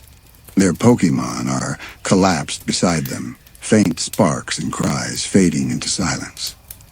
The Litwick hovers over them, tiny flame flickering greedily as though savoring every breath drawn from its victims. The whispering halts. Silence falls. Then a deeper sound rumbles from the mausoleum itself, a heartbeat. Slow, heavy, trembling the earth with each thud. The flame atop the mausoleum bends low, stretching unnaturally, curling downward toward the group as if sniffing them out. A breath escapes one trainer, shallow, weak but defiant. The Pokémon stir faintly. Pikachu's cheeks spark dimly. Eevee twitches, tail flicking weakly. Jigglypuff groans, microphone trembling in its hand. Munchlax coughs, fighting to lift its head. The Litwick flickers irritably, its flame pulsing faster, trying to force them down. The mausoleum heartbeat grows louder. They're not gone yet. Don't, give in. Fight it. Their words are strained, barely audible, but enough. Pikachu sparks again, faint light cutting the fog. Eevee growls through clenched teeth. Jigglypuff lets out a trembling note that wavers in the air. Munchlax digs its stubby fingers into the dirt, anchoring itself. The wandering silhouettes falter. Their empty eyes turn toward the group. Their steps hesitate, as if remembering something lost. The Litwick snaps its head toward them, flame flaring black. The silhouettes shudder violently, then resume their endless orbit around the mausoleum. The trainers gasp as if their strength is slipping again. Don't, let it take you. Remember who you are. Remember them. Their eyes fall on their Pokémon, who cling weakly at their sides. Bonds forged through battles, through journeys, through trust sparks of memory flicker like embers. The flame atop the mausoleum shudders, the heartbeat quickens. The whispering grows louder, harsher, no longer soothing, now angry, desperate. The fog thickens, rising to their throats, pressing against their mouths and noses like water. The roots constrict tighter. Pikachu shrieks, electricity bursting outward in a desperate flash. The roots recoil, hissing. Eevee thrashes, tearing through the waxy tendrils. Jigglypuff belts a broken, screeching note that cracks the air like thunder. Munchlax slams its fists into the ground, breaking through the grip around its legs. The trainers seize the moment, pulling against the roots, forcing themselves upright. Their bodies shake with exhaustion, but they stand. The Litwick shrieks, flame flaring wildly. The mausoleum flame erupts higher in response, blotting the hollow in an unnatural glow. The whispering stops. From the mausoleum itself, a voice emerges, not one, but many layered together, rumbling through the earth. You cannot leave. The words echo like stone grinding against stone. The mausoleum flame twists, forming a tall, distorted figure of fire. Its body is faceless, its arms like dripping wax, its head a roaring flame with no warmth. The Litwick drifts back, almost bowing. The figure towers over the trainers, its presence suffocating, its heat non-existent. The heartbeat becomes deafening. The Pokémon huddle close, trembling but unyielding. Sparks flare, growls deepen, eyes sharpen. The trainers place trembling hands on them, voices ragged but firm. We're not yours. We won't stay. The flame figure tilts its head. Stay. The ground cracks. Roots erupt, lunging toward them like a tidal wave of black vines. Pikachu unleashes a blast of electricity that sears the fog. Eevee leaps, clawing and biting at the tendrils. Jigglypuff screams, its song turned into a piercing cry. Munchlax swings heavy fists, smashing roots aside. The trainers struggle forward step by step, fighting against the pull of the hollow itself. The Litwick shrieks again, flame blackening entirely for an instant. The mausoleum flame roars back in response, the chant of whispers surging like 1,000 voices. The clearing shakes violently. Trees groan and split. Shadows writhe across the ground. The figure looms taller, flame reaching toward the sky, blocking out the stars entirely. The trainers falter. The Pokémon collapse again, drained to near nothing. The roots tighten once more. The figure lowers its flame face toward them, stretching as if to consume them whole. The whispering falls silent. Only the heartbeat remains. Slow, heavy, final. The clearing is trembling. Trees groan and twist as if in agony. The mausoleum's flame looms above, shaped into a towering figure of fire and wax. Its body drips endlessly, reforming each time, faceless, towering, endless. The Litwick hovers at its side, flame flickering black, its tiny form dwarfed by what it serves. The trainers and their Pokémon are bound once more in roots, the fog rising past their faces. The heartbeat shakes the earth. The figure leans closer. Its flame bends like a neck, lowering until its faceless fire hovers just above the group. The heat should burn, but instead the cold deepens, stealing breath. Stay. The single word booms like thunder. The roots squeeze tighter. The Pokémon cry out faintly, their energy nearly gone. The trainer's eyes flutter, exhaustion dragging them downward. No, we won't. The words are hoarse but defiant. The Pokémon stir again, faint but fighting. Pikachu sparks weakly. Eevee whimpers but bares its teeth. Jigglypuff clutches its microphone with trembling hands, and Munchlax groans, fists tightening. The flame figure tilts as if curious. The Litwick flickers impatiently, flame pulsing black. The whispering returns, no longer scattered, but unified one vast, endless voice, chanting in a language too old to understand. The lost souls circle the mausoleum again, eyes hollow, mouths moving in unison. The trainer's vision blurs. The fog claws at their lungs. But through the haze, they see their Pokémon, tired, afraid, but standing with them, fighting for them. Memories surge, laughter around campfires, victories in battle, struggles survive together. The bonds forged in light. The mausoleum flame flickers uneasily. Listen to me. You're not stronger than this bond. You'll never be. The roots writhe, trying to silence them. But the Pokémon respond. Pikachu shrieks, electricity bursting brighter than before. Eevee leaps against the vines, claws flashing. Jigglypuff lets out a defiant scream, sharp enough to split the whispering chant. Munchlax slams into the roots with earth-shaking force. The roots recoil. The fog ripples. The mausoleum flame trembles. The flame figure straightens, growing taller, angrier. Its arms stretch, dripping wax that hardens into jagged spikes. It raises them, slamming them into the earth. The ground cracks, and the clearing shakes violently. The Litwick flickers with delight, flame flaring blacker than ever. Stay. The figure's voice rattles the forest. The trainers and Pokémon push back. No, we move forward, together. They surge upward, breaking through the roots. The Pokémon stand at their sides, bodies weak, but eyes blazing. The mausoleum figure reels, then strikes again, flinging roots like spears. Pikachu releases a thunderous bolt, splitting the roots in midair. Eevee darts forward, slashing through tendrils. Jigglypuff's piercing song shatters the incoming wave of fog. Munchlax barrels into the ground, breaking open the soil beneath the roots. The figure roars, its flame twisting violently. The Litwick darts forward, its tiny flame black now, diving at the group.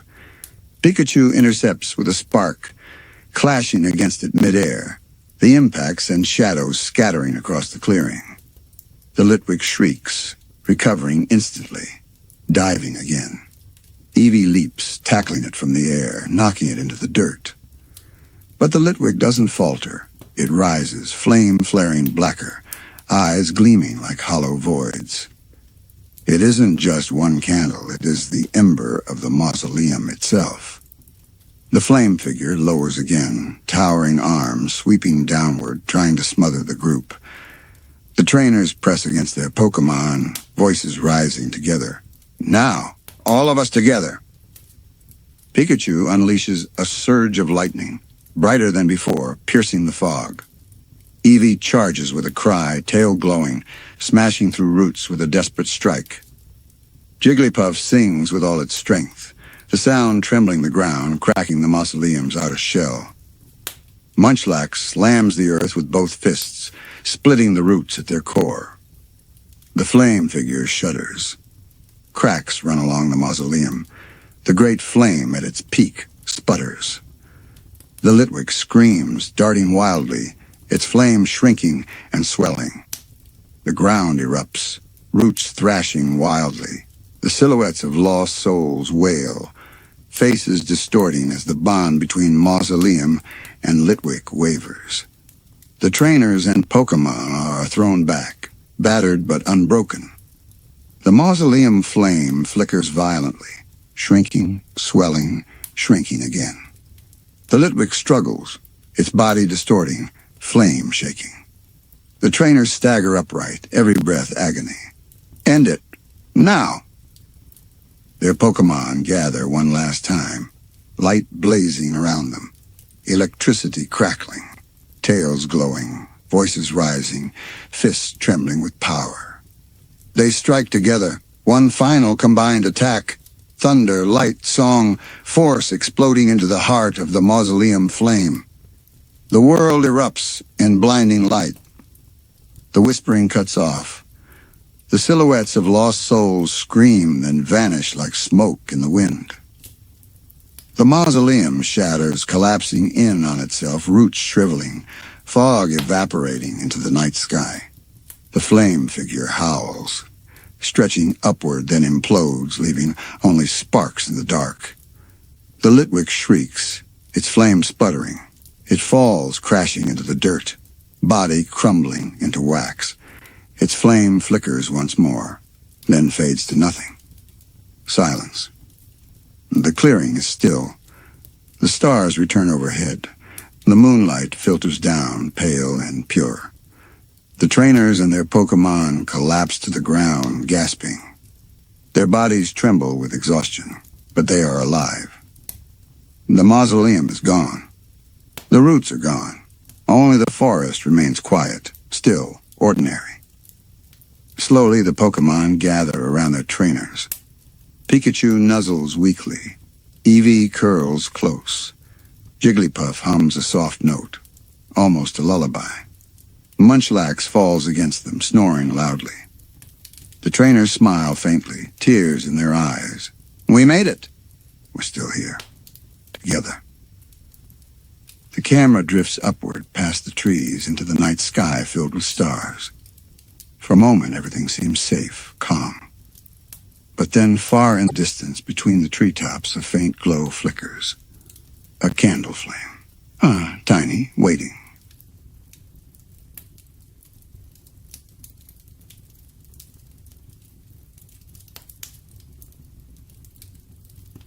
The dirt road stretched lazily through the countryside, warm sunlight dipping into orange and purple as evening settled in.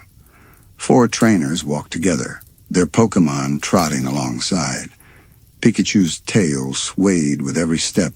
Eevee darted across the path, sniffing at flowers. Jigglypuff hummed softly, and Munchlax dragged behind, chewing noisily on whatever it had picked up along the way. Laughter drifted in the cooling air. Almost there. Just a little further. Feels like we've been walking forever. I hope the town's as nice as the map said. We'll get food, a bed, maybe even a hot spring if we're lucky. The Pokémon perked up at the word food, and for a moment it felt safe, peaceful, even sleepy. At the ridge, the group stopped. Below, a valley stretched out, a town nestled neatly in its center. Houses stood with roofs intact. Cobblestone streets lined straight, a fountain glimmering faintly under the fading light. On the map, this place was called Hollowvale. But there was no movement. No smoke curling from chimneys, no lanterns lighting as dusk fell. Not a sound, not even the faint rustle of birds. That's strange, one trainer whispered. It looks empty. Maybe it's just quiet. Maybe they're all inside. Yet the silence pressed against their ears, not quiet, empty. They entered Hollowvale as the last sunlight died, lanterns glowing softly in their hands. The streets echoed faintly with each step, like they were walking in a place meant to be forgotten. Houses stood with curtains drawn tight, doors shut, porches swept clean. The fountain in the square rippled darkly, water black as glass. Pikachu's ears twitched. Eevee pressed against a leg. Jigglypuff's song faded into nothing. Even Munchlax stopped chewing. Inside the shop, shelves were stocked neatly. A basket of berries sat by the counter, but no shopkeeper. The bell above the door jingled too loudly in the empty air. Inside a house, plates of food rested on the table, half-eaten, but not spoiled. Chairs were pulled back, as though people had stood up mid-bite and never returned. At the Pokémon Center, the machines hummed faintly. The counter was bare except for a single Chansey doll, its stitched grin frozen in the dark. The trainers regrouped in the square, voices low. It's like they just vanished, all of them. No footprints, no struggle. It's as if the town froze in time. The Pokémon huddled close, uneasy. In the fountain's surface, their reflections stared back. But for a single second, the reflections moved differently, eyes glancing where. Their real bodies did not. Then the water stilled, and the moment was gone. The group camped at the square, lanterns glowing faintly. They spoke quietly. Maybe in the morning someone will show up. Maybe they're hiding. Yeah, maybe. But none of them believed it. The Pokémon curled close, restless. Pikachu twitched at every whisper of wind. Eevee shifted constantly. Jigglypuff muttered in half-sleep. Munchlax hugged its food tight. The night deepened. The silence thickened. One by one, the lanterns sputtered and went out. Hands fumbled to relight them, but flints sparked uselessly. Matches refused to catch. The darkness grew heavier, swallowing the square. The fountain rippled. A sound drifted through the air. A lullaby. Hollow, distant, as if sung by voices that weren't there. The trainers froze, breath caught in their throats. Their Pokémon trembled, fur bristling, eyes wide. The lullaby circled them. Close now. Too close. But nothing was there. The lullaby drifted through the square, curling in the cold air like smoke. It was faint at first, almost like wind moaning through cracks in windows, but the longer they listened, the more it became clear. Notes threaded together.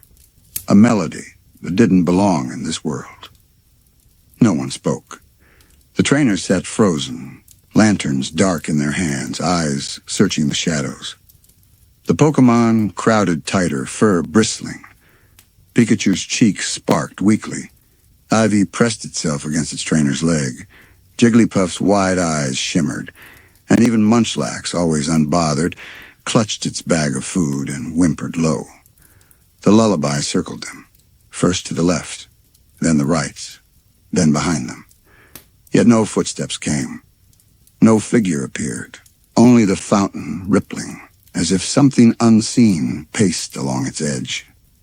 A trainer whispered, voice trembling, We need light." Another struck a flint again, frantic. Still nothing. The sparks blinked out like water smothered them.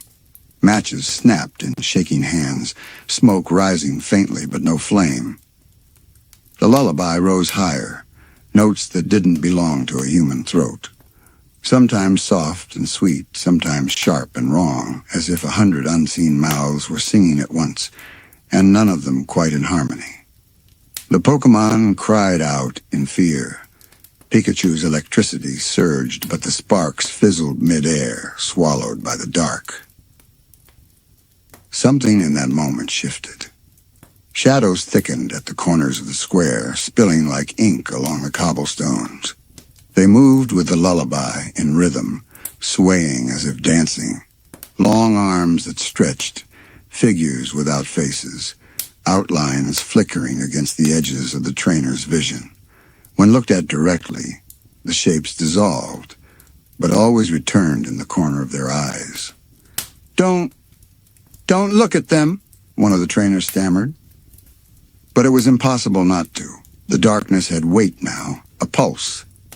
The fountain rippled violently, water bubbling, though no wind touched it. A trainer leaned forward, eyes straining, whispering, "There's something in there." Beneath the black surface, shapes drifted. Pale hands pressed briefly against the water before vanishing. Eyes opened and closed beneath the ripples, countless, watching. The lullaby grew clearer, and now the words could almost be heard, not human words.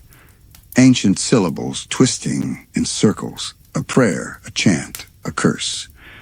The trainer stumbled back from the fountain, but the square no longer felt like a square. Streets stretched too long, buildings leaned inward, windows stared like hollow eyes. The town was folding in on itself, reshaping into something that had never been meant to shelter life. One trainer shouted, "We have to leave, now." They turned to the road they had entered from. The cobblestones stretched endlessly into shadow, no longer leading to the ridge, but winding into a tunnel of black. The path was gone. The Pokémon panicked. Pikachu's cry echoed. Eevee barked fiercely, trying to be brave but shaking. Jigglypuff clutched its mic like a lifeline. Munchlax dropped its food, forgotten.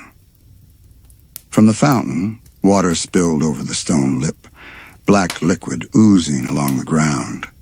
Where it touched the cobblestones, the lullaby deepened.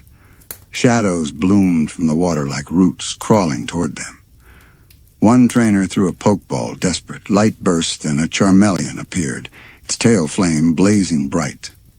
For the first time, fire caught. The shadows recoiled, the lullaby shuddered. But the flame was too small. The dark figures danced closer, faceless heads tilting unnaturally, arms reaching as though to cradle the trainers like children. The lullaby twisted higher, pressing into their skulls, dragging their eyelids heavy. One trainer staggered, almost dropping to their knees. I can't, stay awake!" "Don't listen," another yelled, grabbing their arm, shaking them violently. "Stay awake! Don't let it in!" But the words were heavy, every second. The song pulled at their bodies, drawing warmth out of them, like the very life inside was being drained. The Charmeleon roared, hurling fire at the fountain. Flames erupted across the black water, but instead of burning, the fire dimmed, swallowed whole. The water hissed, steaming, until only faint red glows flickered beneath like embers buried deep. The lullaby ceased. Silence. The square froze. The shadows stopped moving. For a moment, it seemed over. The trainers held their breath, every sound too loud. The Pokémon whimpered quietly. Then the silence cracked. A single note. High, thin, piercing. From every building, every shuttered window, every locked door, the song answered back. Hundreds of voices, all singing at once, rising out of Hollowvale's walls. The houses trembled. The ground shuddered. Windows rattled like teeth chattering. The town itself was singing. And it wanted them to stay. The song of Hollowvale roared in every direction. The walls of the houses shivered as if they had lungs, windows shuddering with each note, shutters slamming like beating drums. The trainers clutched their ears, voices lost in the noise. The Pokémon cried out in terror. Pikachu's sparks jumped wild. Eevee snarled. Jigglypuff screamed in high-pitched panic. Munchlax trembled so hard it toppled backward. Then, without warning, silence again. Not a gradual fade, a violent cut. The kind of silence that made their heads ring. One of them whispered, voice cracking. "We're leaving, now. I don't care where. We're leaving." No one argued. They ran. Through the square, down the main street, past the fountain, now still and black once more. Their lanterns lay abandoned behind them. They didn't care. The road stretched before them. The same road they had entered from. Relief flickered, fragile, as they pushed forward into the dark. But the road didn't lead out. The cobblestones turned again and again. Street lamps with unlit glass globes lined the way, repeating. The houses blurred, each corner leading back into another identical stretch. Their footsteps pounded in rhythm, but the road had no end. One trainer shouted, desperate, "We're going in circles!" Another screamed back, "Keep running! Just keep running!" But the truth was written on the Pokemon's faces. Pikachu stopped, ears twitching violently, sensing the distortion. Eevee howled in fear, pawing at its trainer's leg. Jigglypuff covered its eyes. Munchlax pointed behind them with shaking hands. The trainers froze. Behind them, the square waited.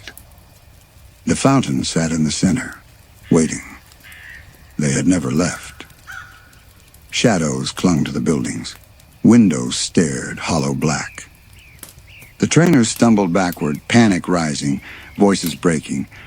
"No, no, no, no, we were just running. We should be out." The fountain rippled. The lullaby returned, soft this time, patient. One trainer dropped to their knees, shaking their head violently. "I can hear them. I can hear what it's saying." The others turned in terror. "What? Don't listen, don't..." But it was too late. The kneeling trainer swayed forward, eyes glassy. Their pokeball belt shook.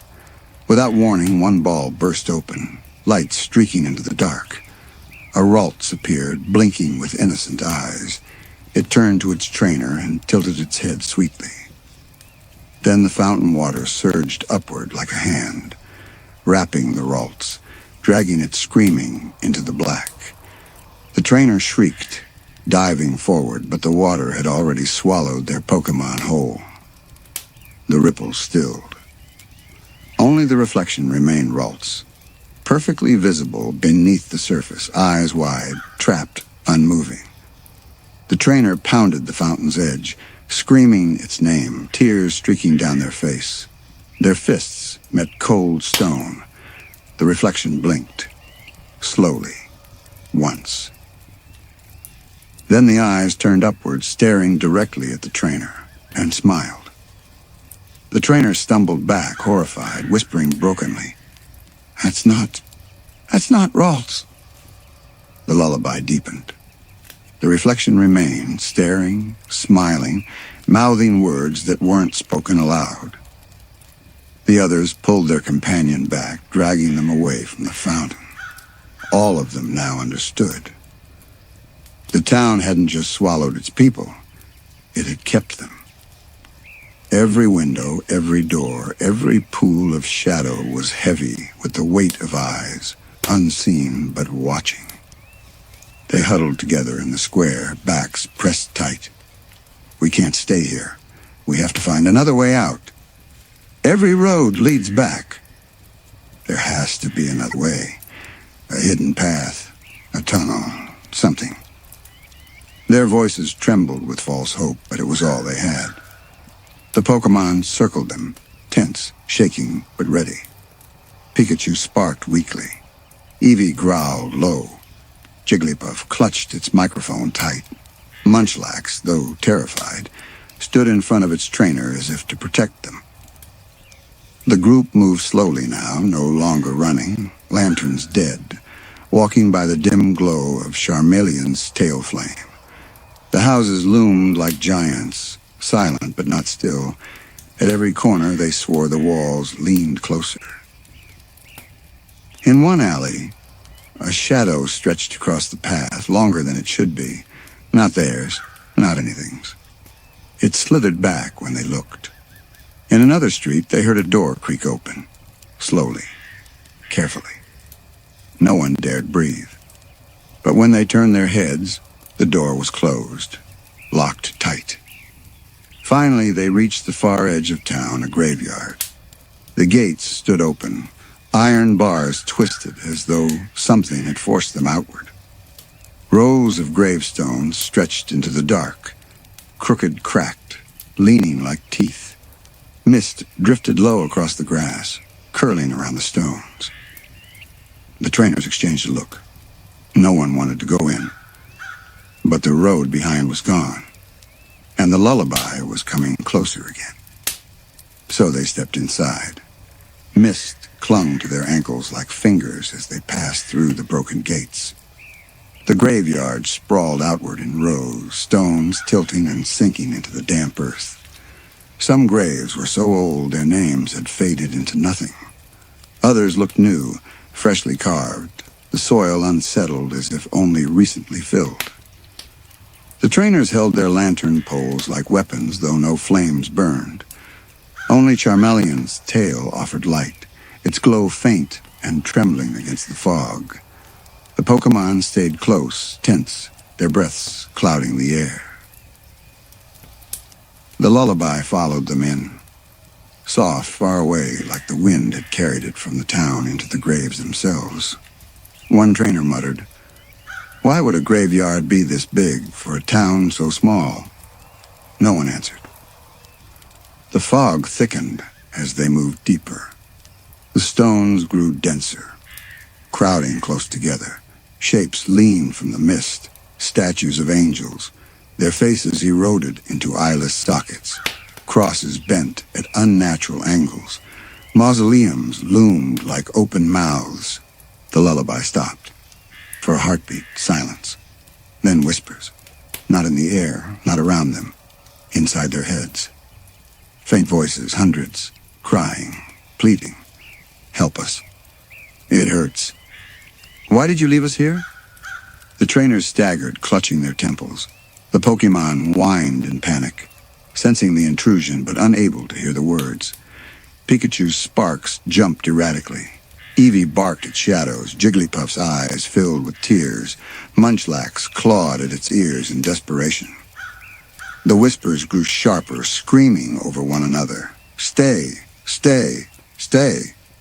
Charmeleon roared, releasing a burst of fire into the mist. For a moment the fog parted, and they saw them. Figures standing among the graves, dozens, pale, flickering. Men, women, children, all frozen in silence, eyes hollow, faces stretched with grief. Their outlines blurred as though smoke made flesh. The trainers staggered back, hearts hammering. "The townsfolk!" But the truth came clear at once. These weren't people anymore.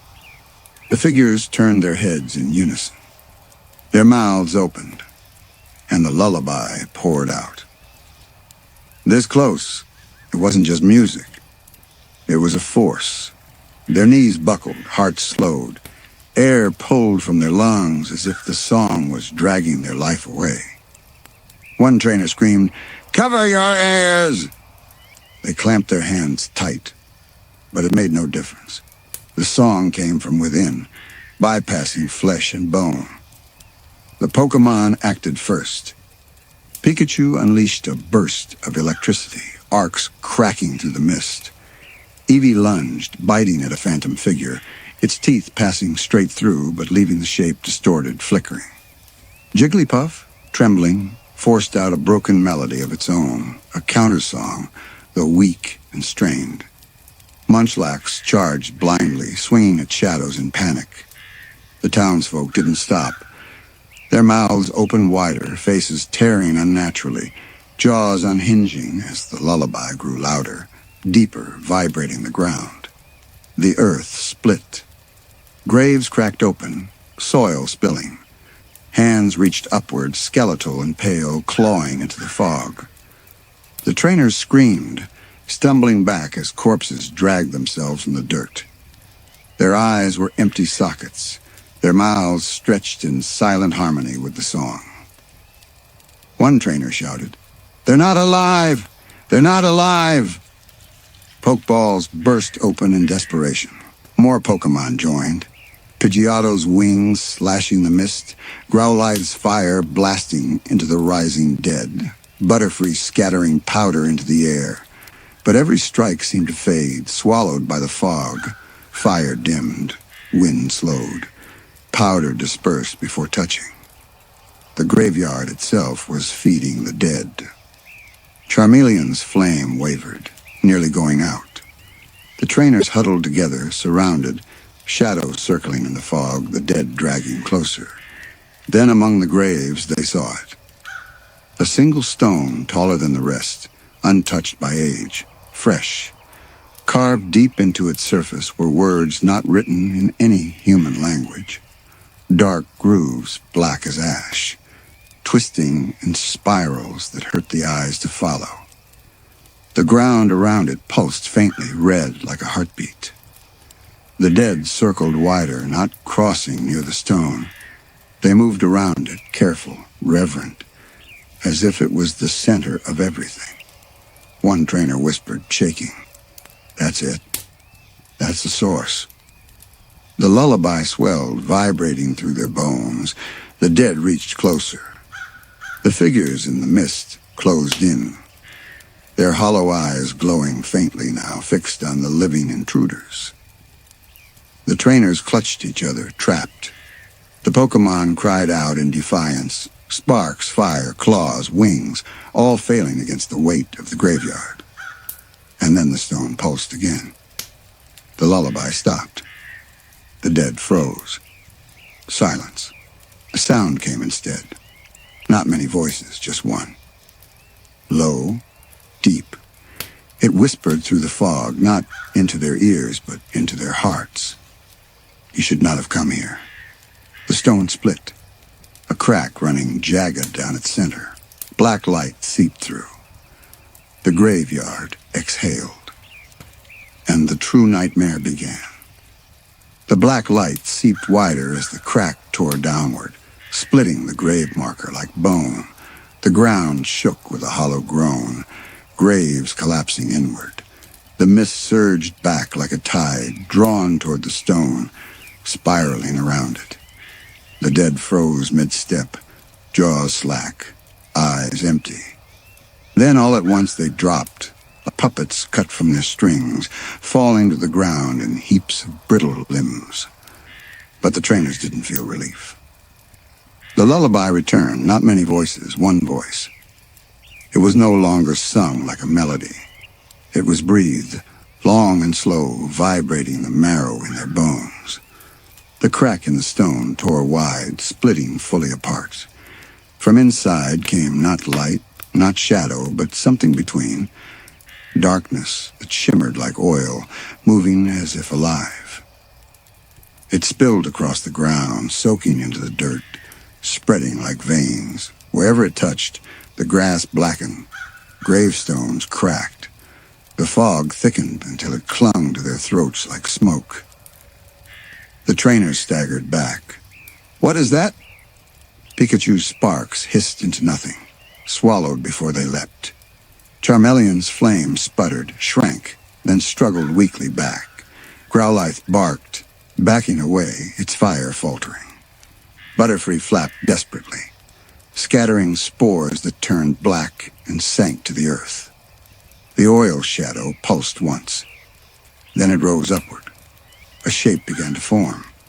Not human, not Pokémon. Something wrong. Its body flickered like a reflection in broken glass, its edges never holding still. It towered taller than the trees, but its limbs dragged low, stretching and bending in unnatural ways. Its face.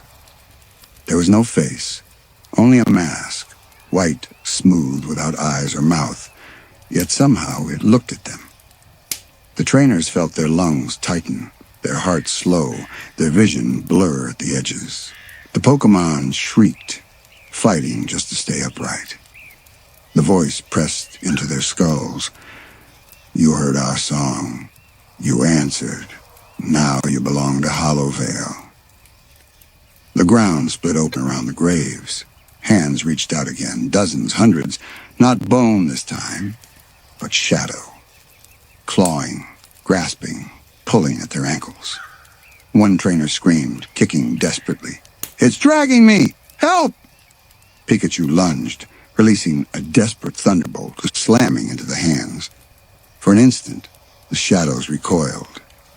But the energy vanished almost immediately, devoured by the mass. Pikachu collapsed, drained, sparks flickering weakly. Eevee attacked next, teeth sinking into a shadow hand, but its jaws snapped shut on nothing, its body thrown back like a rag doll. Jigglypuff screamed a piercing cry, sound waves rippling out, but the fog muffled it like cotton stuffed in their ears. The voice deepened. Stay with us. Sleep in Hollowvale. Forever. The mask turned toward one trainer, then another. Each felt it piercing inside them, reading, tearing. One trainer dropped to their knees, tears streaming. I can't fight it. The mask tilted. The shadow hands reached faster. Charmeleon roared in defiance, blasting fire directly at the entity itself. The flames struck its chest, splashing across the oil-dark surface.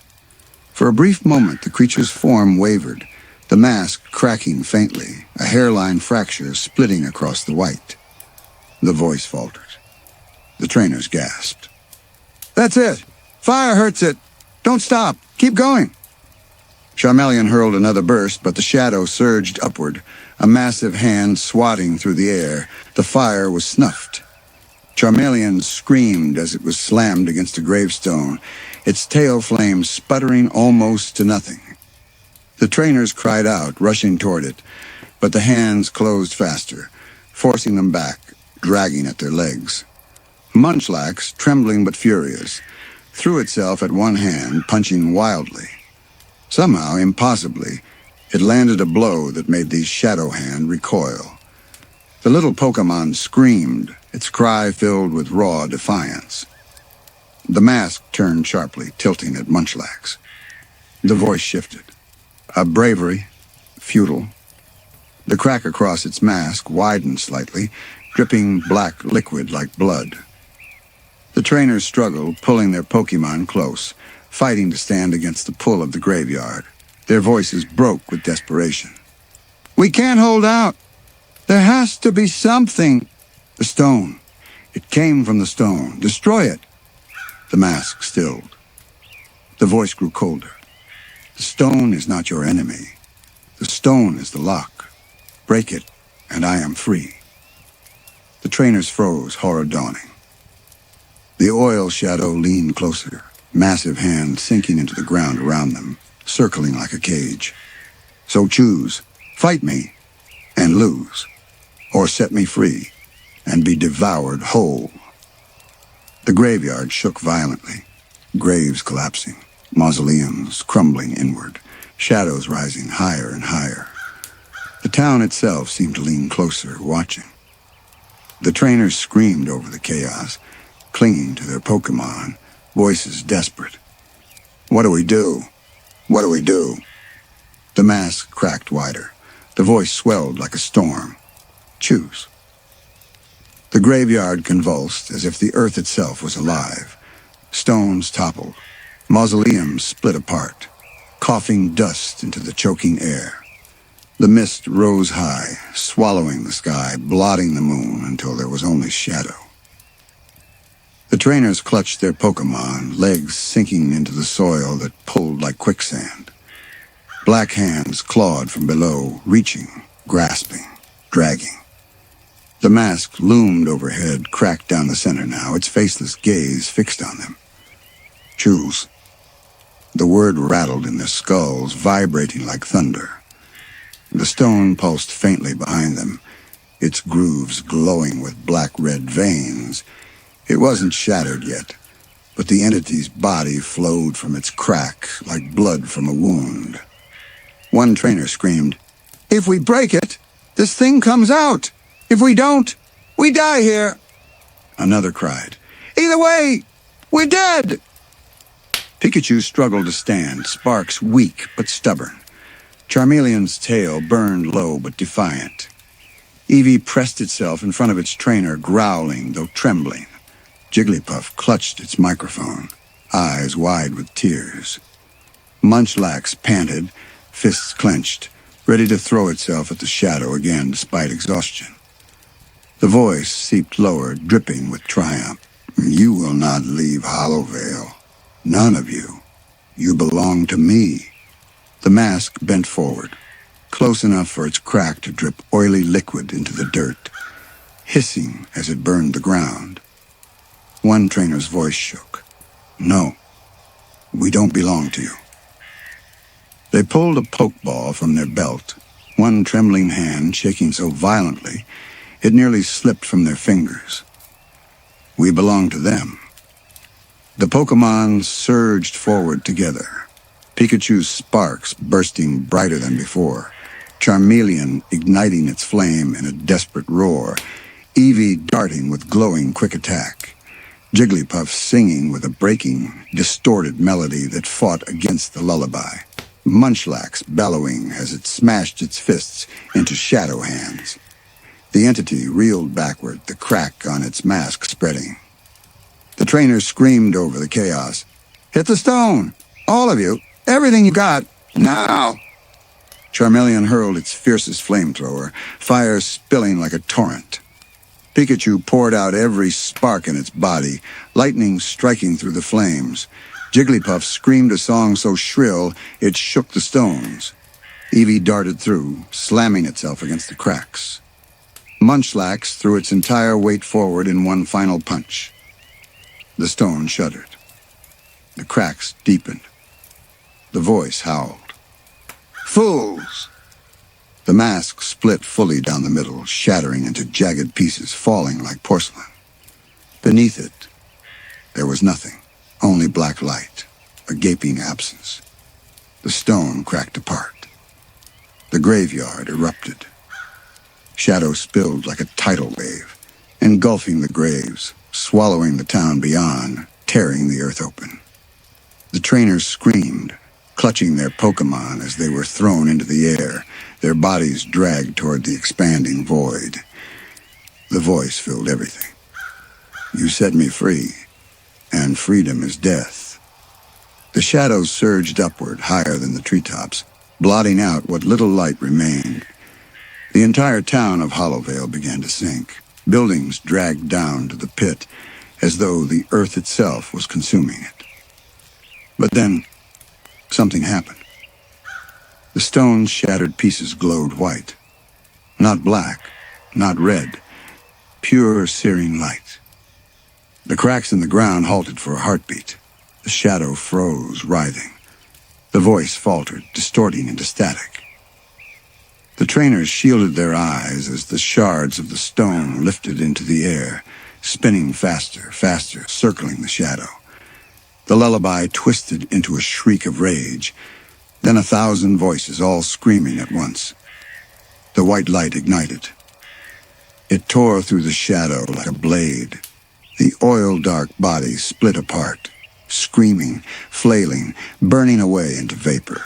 The black hands dissolved into ash. The mist thinned, shredded by the light, until stars pierced through once more.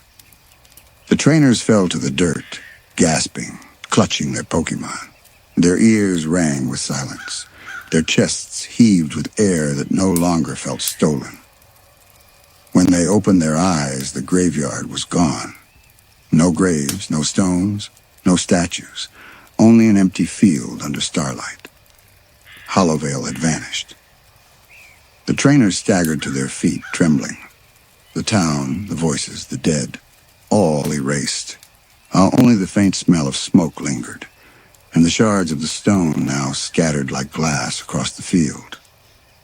One trainer whispered, voice cracking, "Did we win?" Another shook their head slowly. "No, we didn't win. We just locked it again." Their Pokémon huddled close, exhausted, trembling. The trainers lifted them into their arms, tears falling freely, relief tangled with dread. The night was quiet. Too quiet. The wind passed across the empty field, rustling grass. For a moment, it almost sounded like a lullaby. Faint, far away, waiting. Lavender Town was already asleep.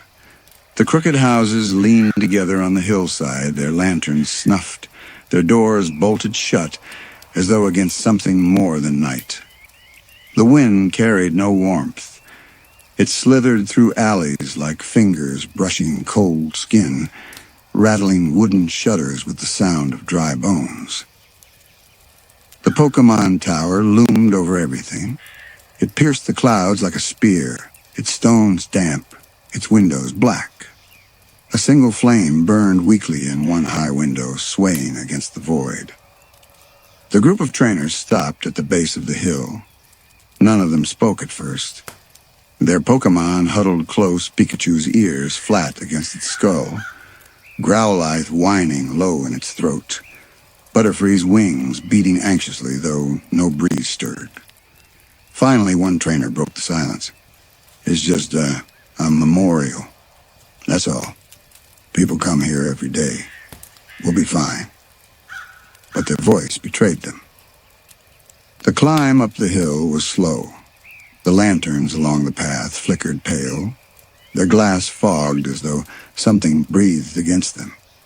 The closer they drew to the tower, the heavier the air became, thick as water pressing against their chests.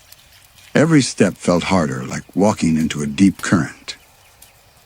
Pidgeotto fluttered above nervously, refusing to rise too high. Every time it passed near the tower, it veered sharply away, feathers shuddering. Eevee pressed close to its trainer's legs, eyes fixed on the entrance where shadows pooled unnaturally deep. At the doors, carved wood warped by damp, the group paused again. A low sound carried from inside. Not wind, not movement. A voice, a whisper. Faint, almost too soft to notice, but once heard, impossible to unhear. It wasn't a single voice, it was many. Layered, overlapping, almost chanting, but too broken, too scattered to form words.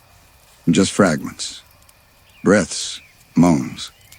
The kind of sound one only hears when someone is trying not to be heard at all. The trainers looked at each other. One swallowed hard. "Do you hear it?" The others nodded silently. The doors creaked open on their own. Inside, the air smelled of incense long burned away, of stone soaked in damp.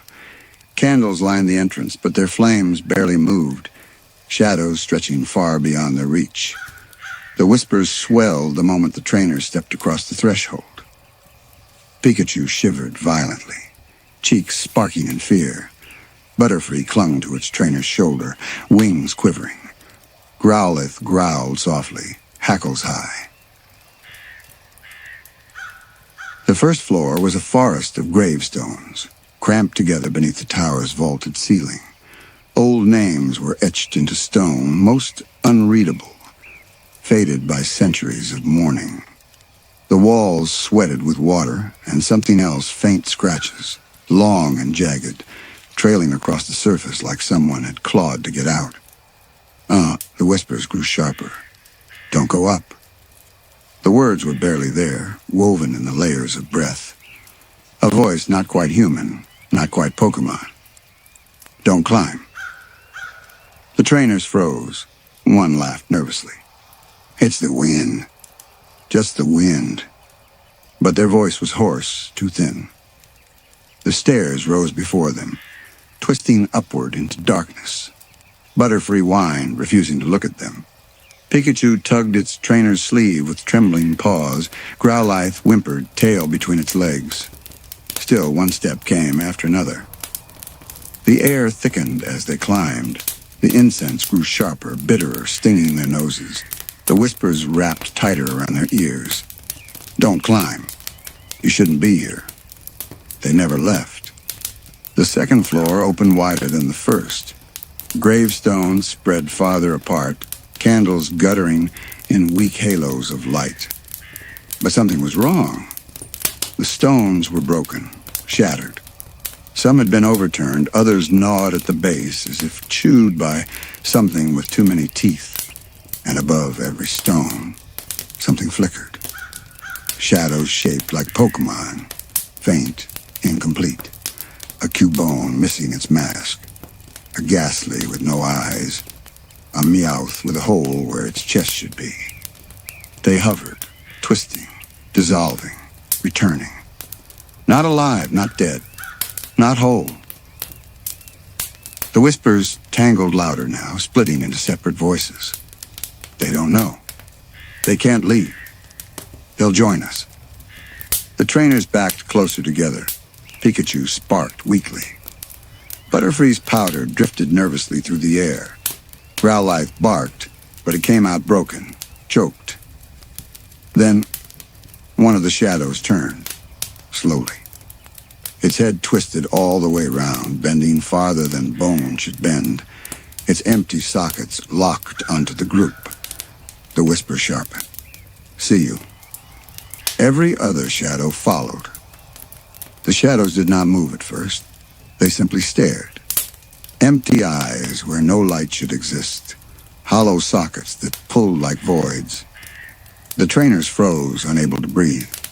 Their Pokémon pressed tighter against them, sparks and growls fading to frightened whimpers. The first movement was sudden. One shadow stepped forward, then another.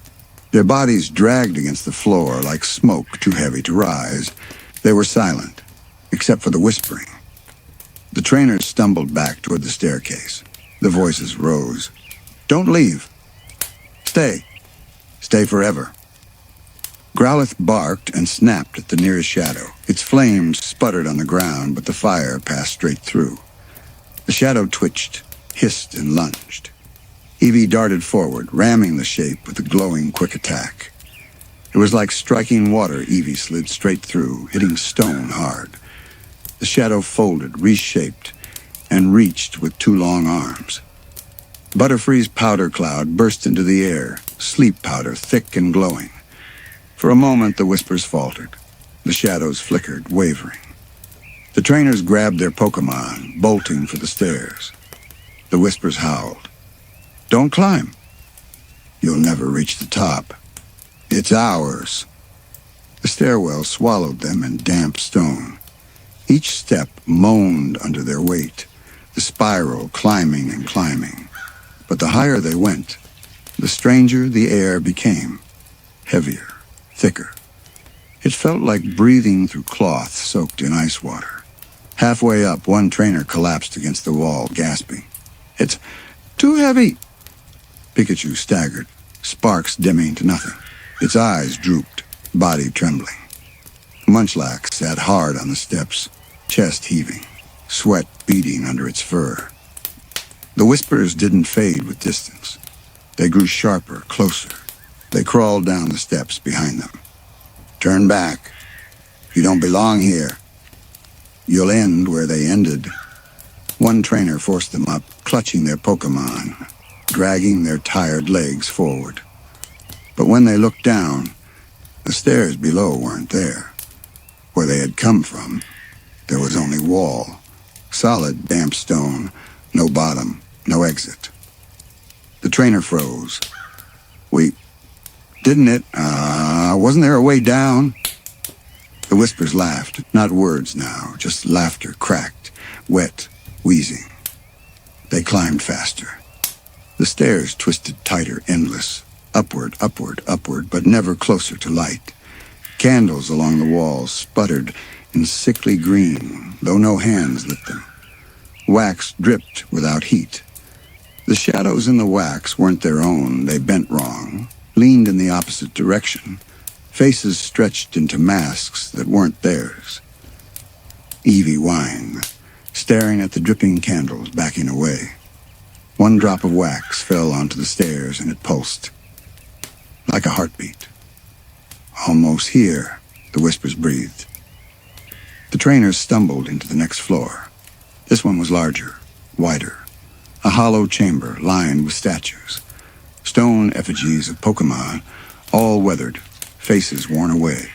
Marowak, Haunter, Ghastly, Cubone. They stood in rows, watching. Their sockets empty, but their mouths cracked open. Every statue whispered. Not voices from the air, from stone, from their open mouths. The trainers pressed their hands to their ears, but it didn't matter. The voices were inside, crawling, clawing, digging into the skulls. Don't climb. Don't disturb. They sleep. They dream. You'll dream too. Pikachu cried out, sparks bursting wildly as though shocked by an invisible force.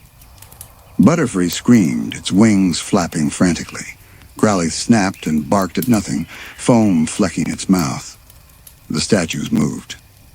Slowly, grinding stone against stone, heads turning, mouths widening farther than stone should break. Cracks spread down their faces as they bent forward. One Marowak statue's mouth split until it tore its face in half. From the crack came no dust, but breath. Cold, damp breath that stank of rot. The trainers screamed, bolting to the far side of the chamber, toward the next staircase.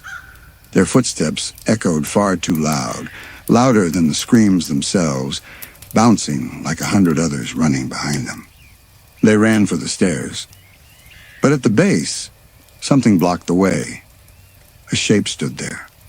Not statue, not shadow, not stone. It looked like a Pokémon, a Cubone. But the skull mask was cracked, and from the eye holes no eyes stared back. Just darkness, seeping smoke. Its small body twitched, broken, as though bones bent at wrong angles. The club it carried dragged limply, carving lines into the stone as it tilted its head.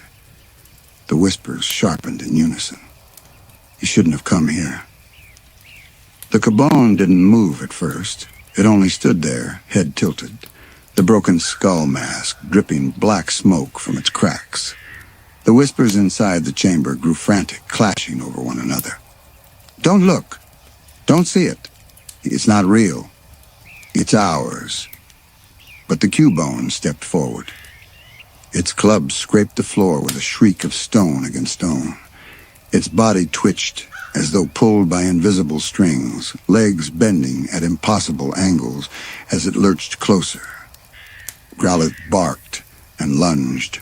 Flames erupted from its jaws, filling the chamber in a blast of orange light. The Cubone burned, the smoke hissing. But when the fire cleared, it was still there. Charred, cracked, blackened, but still moving. Pikachu's electricity flared. Bolts shot straight into the figure, lighting up every bone-white fracture in its mask. For a moment, the shadows inside the skull burned bright. A face, no, not a face, but something like it flashed through the holes. Wide, hollow sockets, stretched lips, teeth that weren't Pokémon teeth. The trainers screamed. The Cubone didn't fall. It only lifted its club slowly and pointed at them. The whispers spoke together. They're awake. The trainers bolted, pushing past the thing, not daring to look back. The staircase stretched upward again, too steep, too narrow, too endless. The air grew worse, every breath hurt, burning cold, filling their lungs with damp. Butterfree struggled to stay aloft, wings dragging, powder falling uselessly. Evie stumbled, its fur heavy with sweat, eyes wide and glassy. Pikachu clung to its trainer's shoulder, panting faint sparks. Still they climbed. The next floor opened into darkness deeper than before. No candles burned, no statues watched, just rows of gravestones, hundreds of them, thousands, stretching farther than the walls should allow. The chamber was larger than the tower itself, impossibly vast. And between the stones, children, small figures, shapes no taller than a Pikachu, wandering slowly, heads bowed, hands clutching nothing. Their skin pale as ash, their clothes ragged, their eyes empty, just black pits where light should live. One turned as the trainers entered. Its head twitched in a broken jerk. Its mouth opened too wide. The whisper that came out was layered, too deep for the size of the body. "They're here." The children all turned. Hundreds of hollow eyes fixed on the intruders. The trainers backed against each other, clutching their Pokémon. The children moved closer, step by dragging step, circling tighter, hands twitching. Butterfree shrieked and blasted a burst of wind, scattering some. But the gust didn't push them away. They walked straight into it, hair and rags whipping, but their bodies unyielding, stiff, unbent. Growlithe snarled and snapped, flames spilling weakly from its mouth. The children didn't react. One reached for it, and when the hand passed through Growlithe's fur, the Pokémon screamed in agony, collapsing, its body writhing as though its very life was being drained. The trainers dragged Growlithe back, shaking, tears streaking their faces. The whispers swelled, louder, hungrier. They're alive. They're warm. They'll join. They'll stay.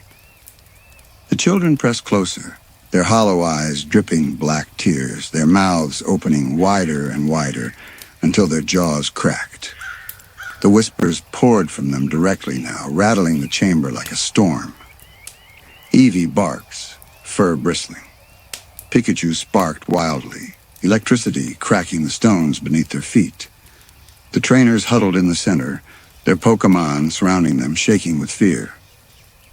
Then one of the children spoke differently. Not layered, not broken, a single voice. "Help us!" The group froze. The child stepped forward, hands trembling. Its empty eyes flickered, for just a moment, with faint light. We can't leave." The other children screamed, a howl that shattered the chamber. The faint light in the child's eyes went out as hands dragged it back into the swarm, tearing it down. The whispers drowned the room. "Stay. Stay forever. Climb. Climb higher." The children surged forward all at once, lunging, grabbing, reaching. The trainers bolted, stumbling over gravestones, running blindly for the far staircase. They didn't look back. They didn't breathe. They didn't notice that the staircase didn't rise anymore.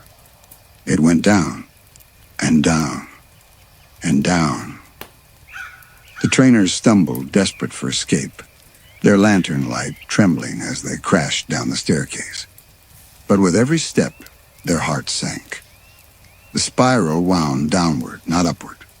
The walls pressed closer, damp stone slick beneath their hands. This isn't right," one gasped, looking back. But behind them, there was no staircase at all, just solid wall where they had come from. Pikachu clawed tighter at its trainer's shoulder, ears flat, sparks flickering uselessly. Evie whined, its fur stiff with fear. Munchlax no longer munched, its wide eyes fixed on the dark, its tiny hands clutching its trainer's leg. The descent stretched on without measure. The further they went, the less it felt like stone. The air pressed like earth closing in. The walls pulsed faintly, damp as though breathing. The whispers never faded. Down, down, deeper. Where we are. Finally, the staircase opened into a cavern. The lantern light reached upward, but there was no ceiling, only shadows drifting like clouds. The floor was soil, thick and black, marked with shallow graves, hundreds. Wooden markers stuck in the dirt. Some bore names, others were just scratches. Some bore nothing at all. The trainers moved carefully, their steps sinking into the damp ground. The Pokémon clung closer than ever, everyone trembling. Butterfree's wings twitched, powder falling lightly as it hovered. But the powder didn't settle. It hung in the air, caught by no wind, frozen as though time itself refused to move. From the soil came the sound. Scratching. Tiny clawing scrapes beneath the surface. Then more. Then all at once a chorus of nails against wood, wood against earth, muffled cries. The graves shook. The soil heaved. Hands erupted from the ground, small, pale, thin. Too many fingers, too long, tearing free. The children's shapes pulled themselves out, heads lolling, bodies broken and bent. Their mouths opened, and the whispers spilled directly into the cavern, suffocating the trainers' ears, tearing at their minds. Stay with us. Lie with us. Don't fight it. One child clawed at Eevee, its hands sinking into fur. Eevee shrieks, convulsing as its strength drained into the pale figure. Another lurched toward Butterfree, its broken neck swinging loosely, its black eyes locking on. Butterfree screamed in a shrill, piercing cry, flapping wildly against invisible weights. The trainers tore their Pokémon back, stumbling, screaming, running. But the cavern stretched endless, the graves unbroken. Every step forward only brought more children rising from the earth. The lantern sputtered, and then they went out. The trainers froze, blind, breaths ragged. Their Pokémon cried out, sparks and embers flashing faintly, casting flickers of light. In one flicker, a shape loomed. Not child, not shadow. Something larger. A woman. Her hair long and tangled, her gown shredded and black. Her arms stretched impossibly, fingers too thin, too sharp. Her face was obscured by a veil of ash, but beneath it, faint eyes glowed. Not white, not human. Red. The cavern fell silent. Every child collapsed at once, their bodies crumbling into smoke, drifting into the soil. The whispers stopped. And then the woman spoke. You shouldn't be here. Her voice was not a whisper. It was heavy, clear, filling every space in the cavern. One trainer staggered back, shaking. What are you? The woman stepped closer. The ground bent under her weight, though her body was thin. The red glow beneath her veil seared brighter. They buried me here. But I did not stay. She lifted a hand, long fingers curling. The graves all around them shuddered. They built this tower on their grief. They thought it would contain us. Her hand snapped closed. They were wrong. The graves split. From every mound, smoke burst forth, screaming faces forming in the haze. Cubone, Marowak, Ghastly, Rattata, Zubat, people, children, all shrieking, their mouths wide, their bodies stretched as they clawed through the air. The trainers collapsed to their knees, clutching their ears. Their Pokémon writhed, screeching as the screams drilled into their skulls. The woman drifted closer, towering above them. Her veil lifted just slightly, enough to show the shape of her face. Not skin, not bone, just emptiness. A void where her face should be. Her whisper returned. You will feed us? The void where her face should be opened wider. Not a mouth, but a wound in reality, pulling at the lanternless air. The trainers staggered back, but the cavern shifted with them. walls sliding like a living thing, forcing them closer. The Pokémon bristled in defiance. Pikachu spat sparks that fizzled before reaching her. Growlithe growled low, fire licking at its fangs. Eevee snarled, fur rigid. Butterfree flapped hard, scales glittering in desperation. The mother raised a hand, and every Pokémon froze. Not by force, not by chains, but by weight. Their eyes glazed, their limbs stiffened. Pikachu's sparks guttered. Eevee's snarl became a whimper. Growlithe sank to the soil, body trembling. Butterfree crashed to the ground, wings folding like broken paper. The trainers screamed their names, running to their sides, shaking them. The Pokémon's eyes stared back, wide and wet, but unfocused, as though staring through them. The mother's voice seeped through the cavern, layered with every whisper that had ever been. They are tired. So tired. You fight and leave them behind. All they want is peace. The soil beneath the trainers shifted, rippling. Reflections bubbled up, pools of water forming like mirrors on the ground. One trainer looked down and froze. In the water, they saw themselves, not as they were now, but younger. Kneeling over a small Pidgey's body, wings broken, breath shallow, a memory long buried. The trainer whispered, horrified. I tried to save it. I tried. The reflection twisted. The Pidgey opened its eyes, black voids pouring with smoke. Its mouth stretched into words it could not form in life. You left me. Another mirror rippled. A different trainer looked down, and their reflection showed their first Pokémon, a Squirtle. Not alive, not playful. Lying cold on the ground, its shell cracked, eyes glassy. The reflection smiled. You didn't love me enough. The trainers staggered back, clutching their heads, choking on grief. Their Pokémon cried out faintly, but the cries warped, overlapping, becoming voices not their own. You fail us. You break us. You bury us. You call it love. The cavern walls pulsed like veins. The graves split wider. From the soil, figures rose, not children this time, not strangers. Familiar shapes. Each trainer's Pokémon.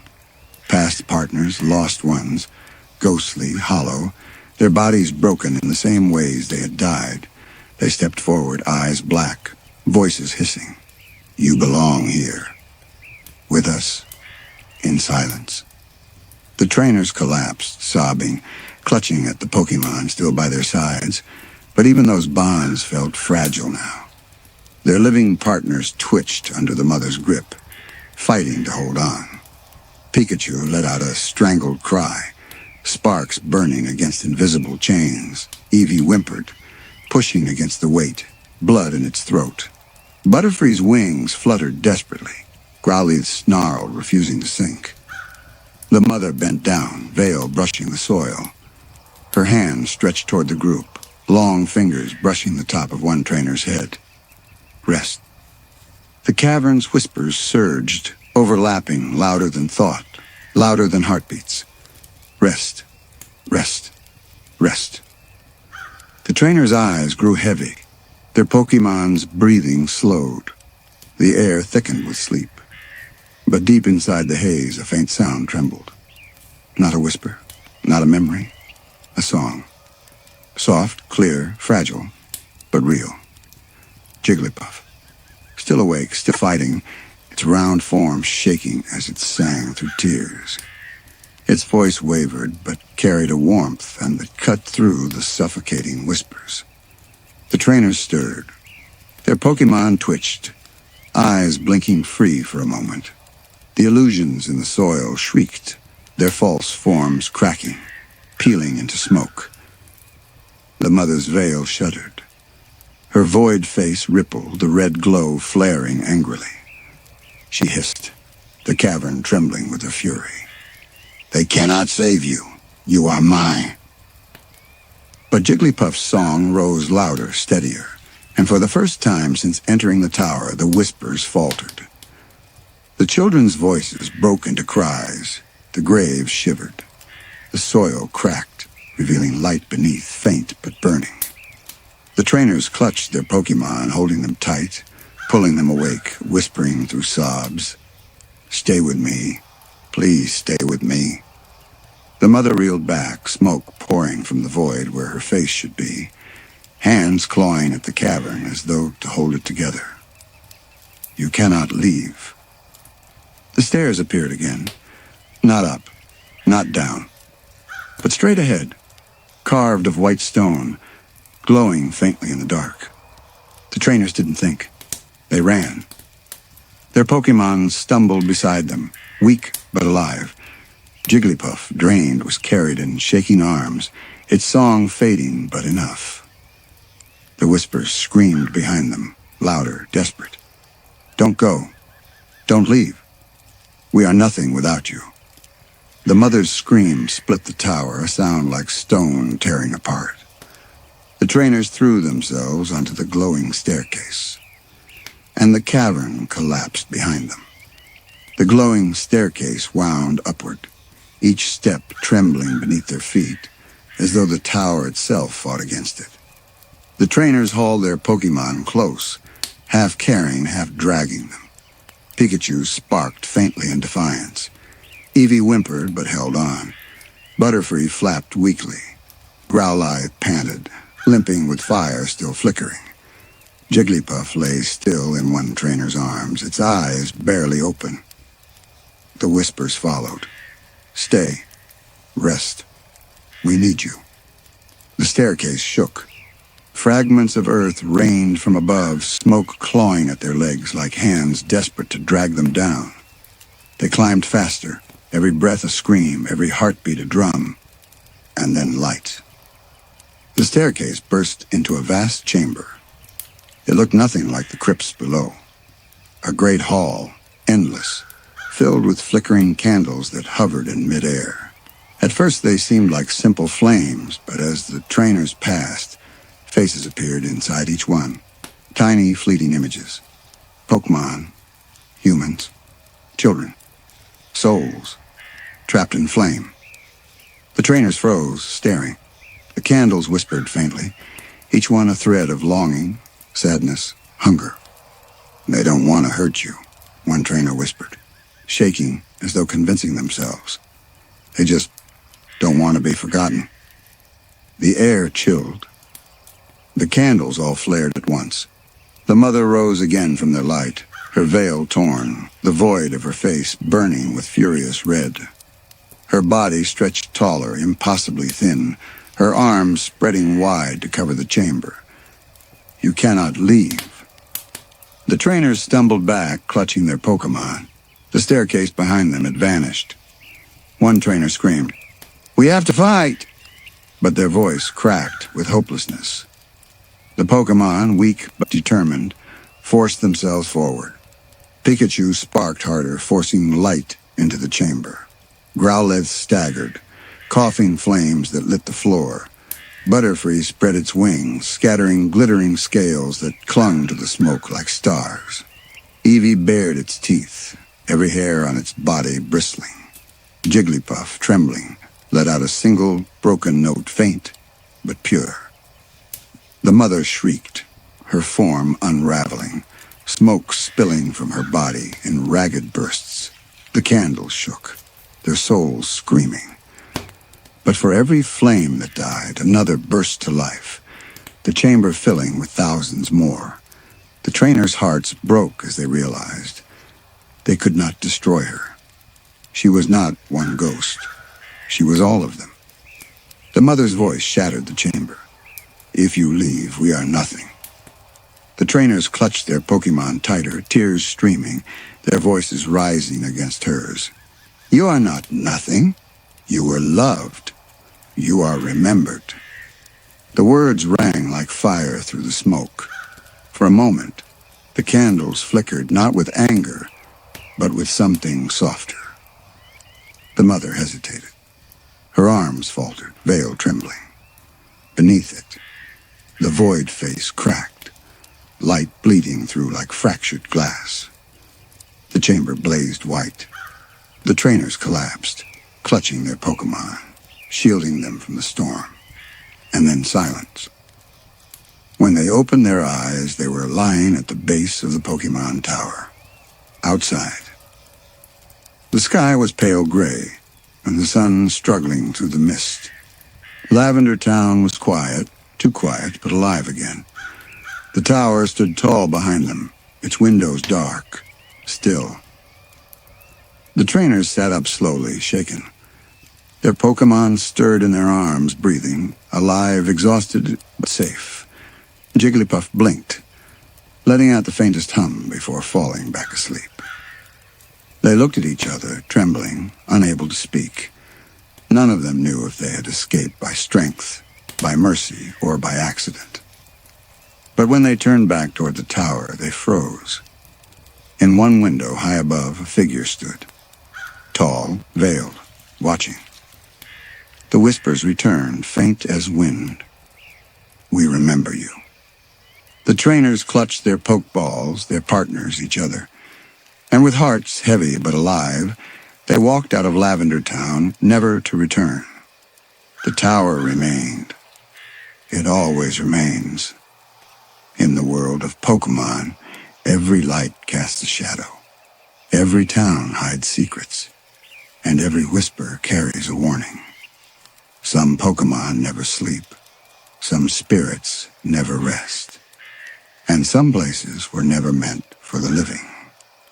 From the flickering flame of Litwick's eternal candle, to the streets of a town erased without a trace, to the tower in Lavender Town where the dead remember your name. This is not a journey of trainers and badges. It is a journey into fear, into memory, into the darkness Pokémon left behind. Enter if you dare. Even when the tower sleeps, it remembers. Even when a town is empty, someone is still there. Even when the candle burns out, the fire never dies. Some Pokémon and some spirits linger in the shadows, watching, waiting, remembering. And if you listen closely, if you wander too far, if you follow the whispers, you may never return. Remember them, respect them, fear them. For Pokémon are not always friendly. And some tales are never meant to end. The sun had long sunk behind the jagged peaks of Mount Silver, leaving the mountain bathed in a pale silver light that seemed too cold, too sharp for the world below. A lone figure ascended the rocky path, backpack heavy, Pokeballs jingling softly with every step. The wind carried a chill that wasn't just cold, it felt alive. Whispering through the pines, it seemed to call the trainer's name, soft, drawn out, almost familiar. Ren. The trainer froze, heart hammering. No one was supposed to be here this late. The Pokémon, following a loyal Umbreon, growled low, eyes gleaming like molten gold in the dim light. Its fur bristled. Something was wrong. Rocks tumbled down the slope behind them with a sudden, unnatural clatter. They spun, flashlight trembling in hand. Nothing. Just shadow stretching longer than it should, twisting against the mountain's face. The path narrowed, cliffs dropping sharply to unseen depths. The wind grew stronger, almost urging the trainer onward, pulling at their coat, pushing at their legs.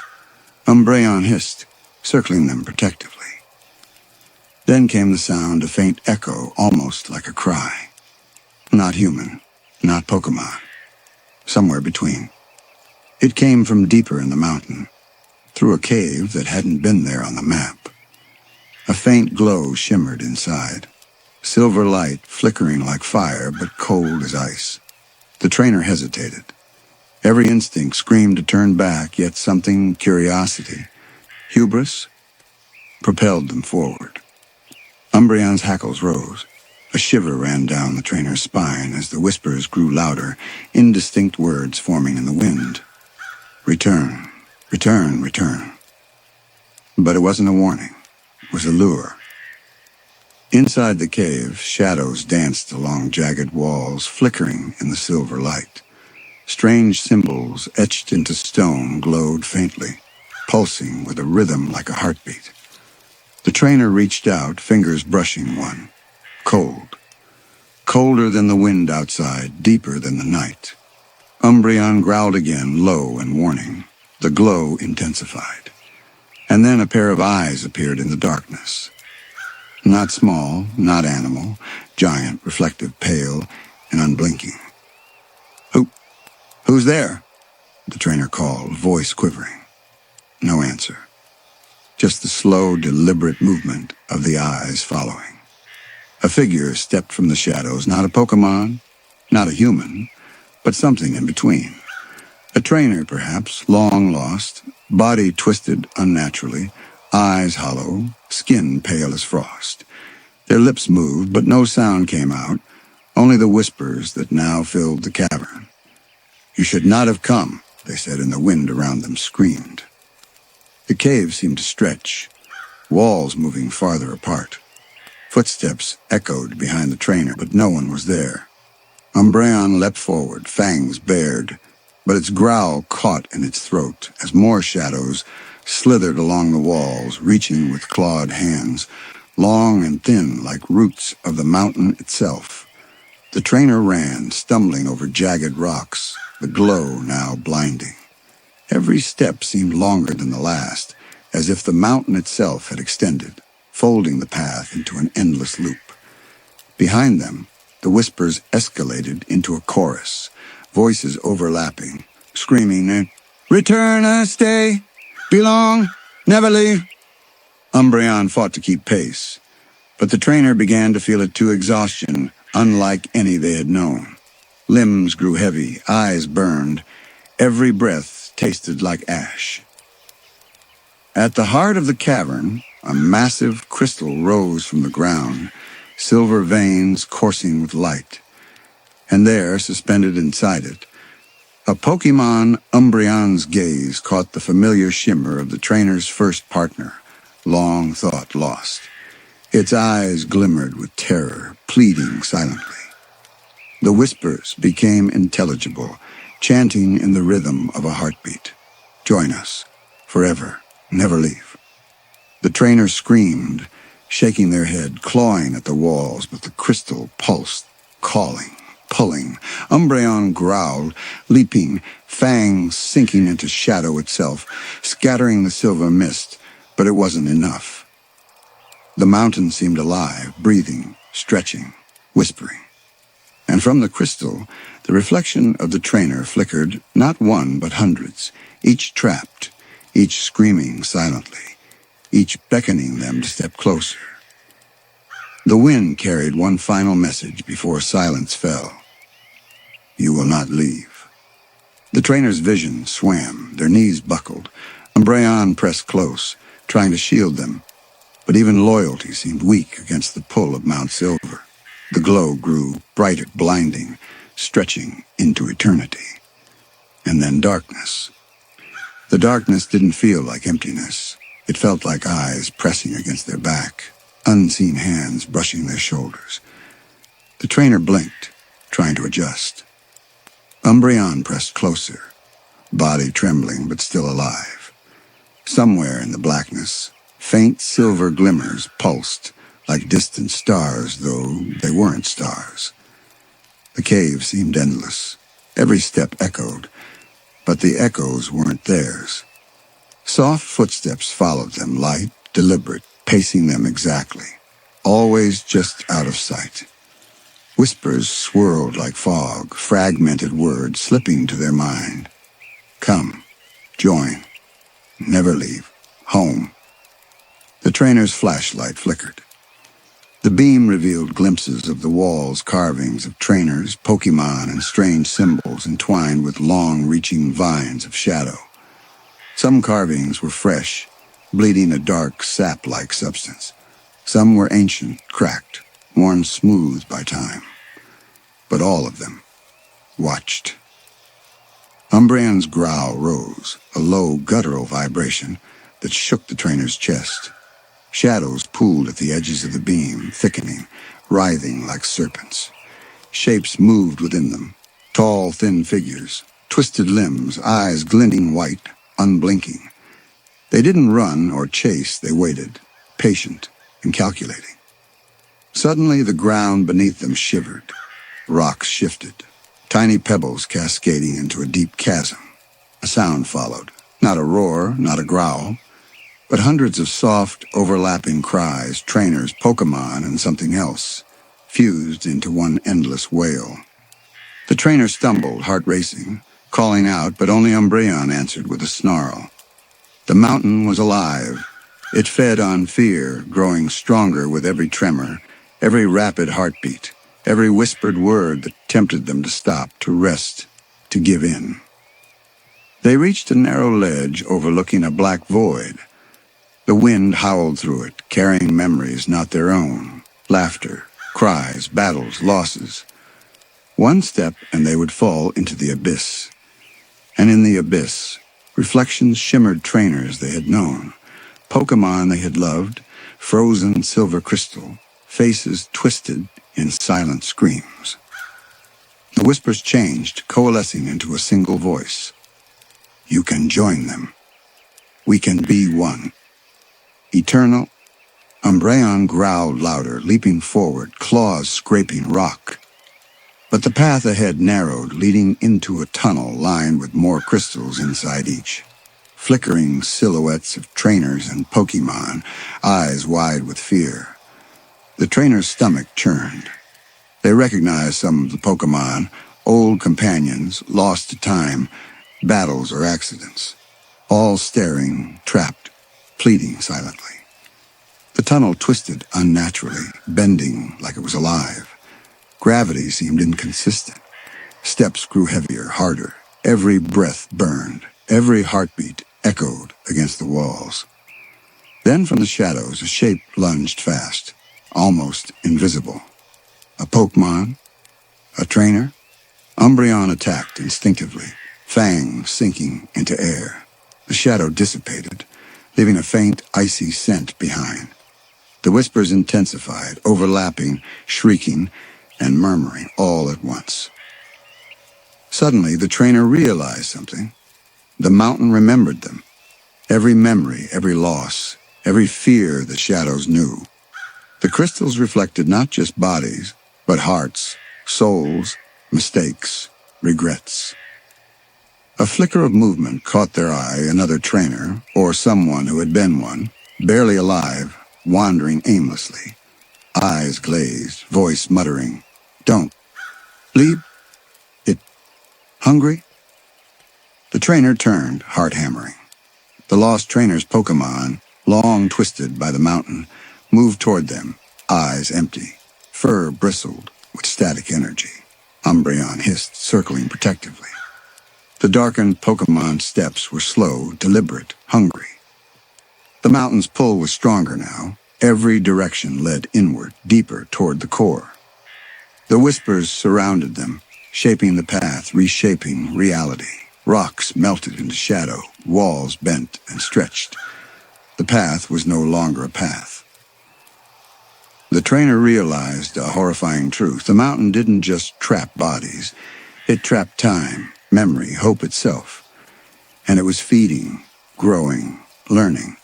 Every moment of fear, every tear, every scream added strength to the mountain.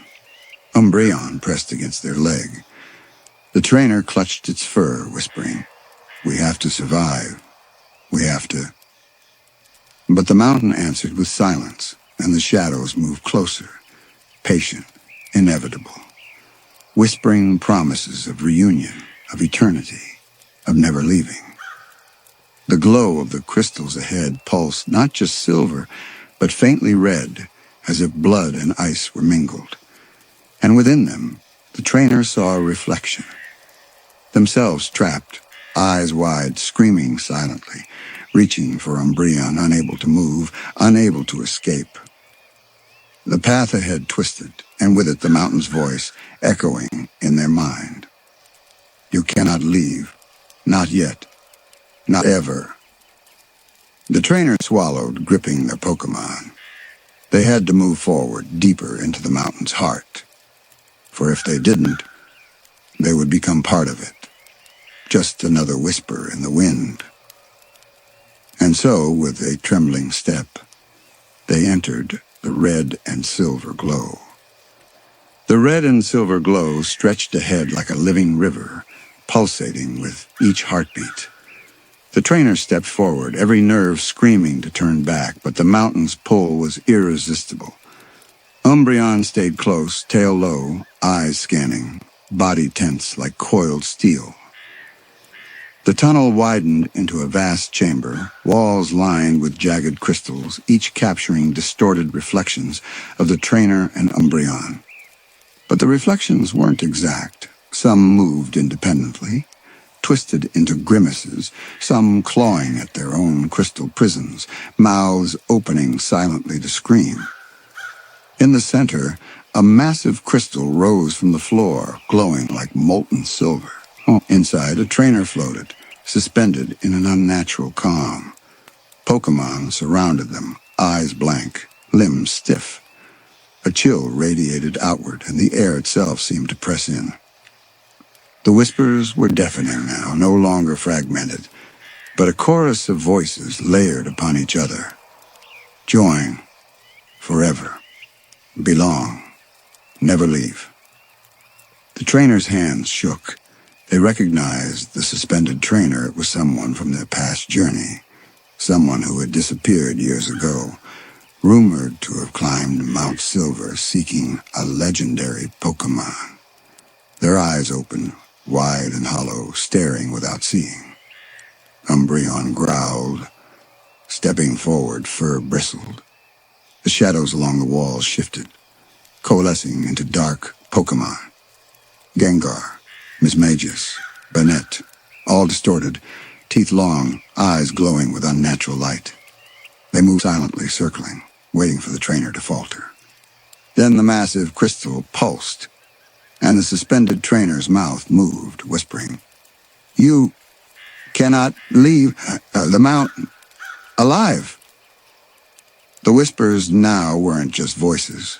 They were thoughts, memories, fears creeping into the trainer's mind. Every mistake, every regret, every fear bubbled up, threatening to drown their will.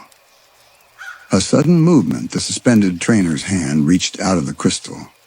Ghostly and elongated, Umbreon leapt, claws raking the crystal, but it didn't shatter. The hand withdrew, and a cold, unearthly wind surged through the chamber, forcing the trainer to their knees. "Why?" the trainer whispered, voice trembling. "Why won't it let me leave?" The mountain answered not with words, but with visions. The chamber's walls rippled like water, showing countless trainers who had climbed, one after another, their faces frozen in fear, longing, despair. Some had tried to fight, some had begged. All were now out of the mountain, trapped within crystals or shadows, their lives feeding the mountain's heart. The trainer realized the truth. Mount Silver didn't just trap bodies, it trapped souls, memories, essence itself. It consumed what it could not control, keeping the mountain alive, immortal. From the darkness above, a massive figure descended. A legendary Pokémon, pale and spectral, eyes glowing with the same silver-red light as the crystals. Its presence radiated both majesty and terror, a guardian of the mountain's eternal prison.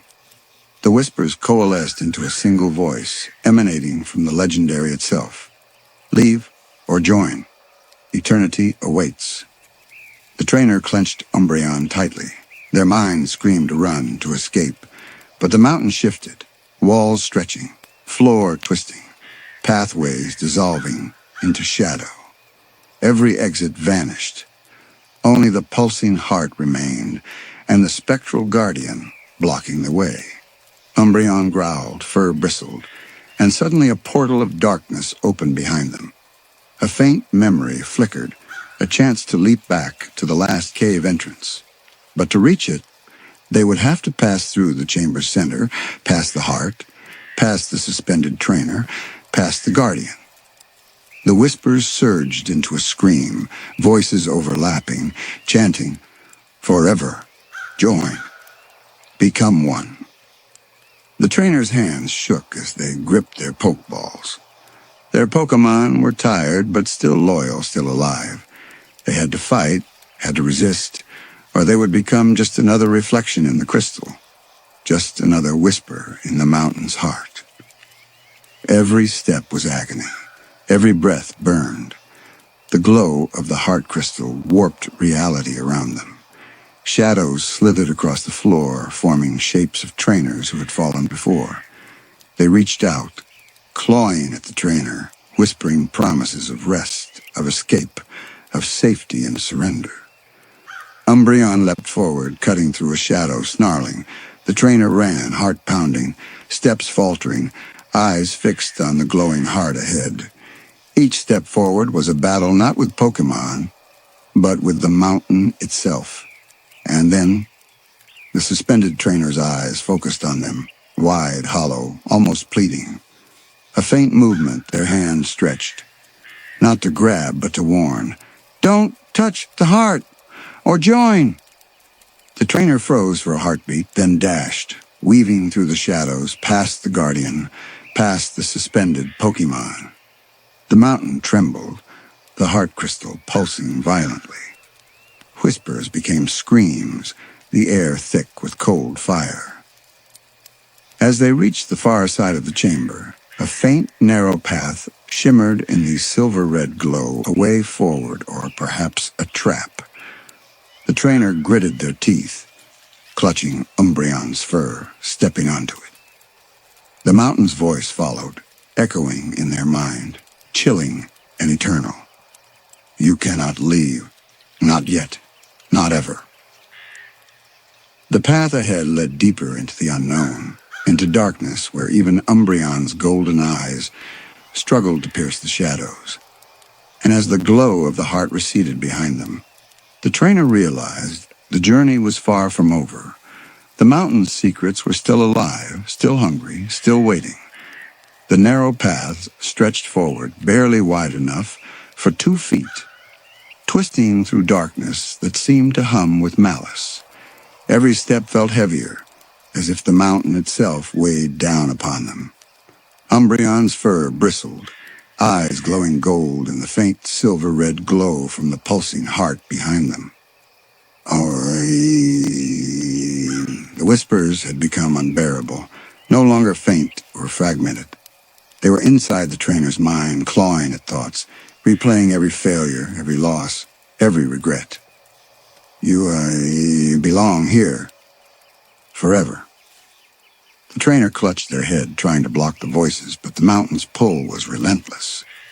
Shadows slithered along the walls, forming shapes of trainers and Pokémon long lost. Some were distorted, faces twisted in agony. Others seemed eerily familiar, like friends and rivals from the past, silently urging surrender. The path opened into a cavern, unlike any other. Jagged peaks of black stone rose from the floor and ceiling, forming an oppressive cathedral. At its center, a vast silver pool reflected not their own image, but visions of every trainer who had dared climb Mount Silver before them, each trapped in crystal, faces frozen in silent screams. The spectral legendary Pokémon from the previous chamber hovered above the pool, its eyes glowing brighter than ever. Its presence radiated both awe and terror, a reminder that the mountain was alive, sentient, and hungry for souls. The whispers condensed into a single, cold voice, echoing through the cavern.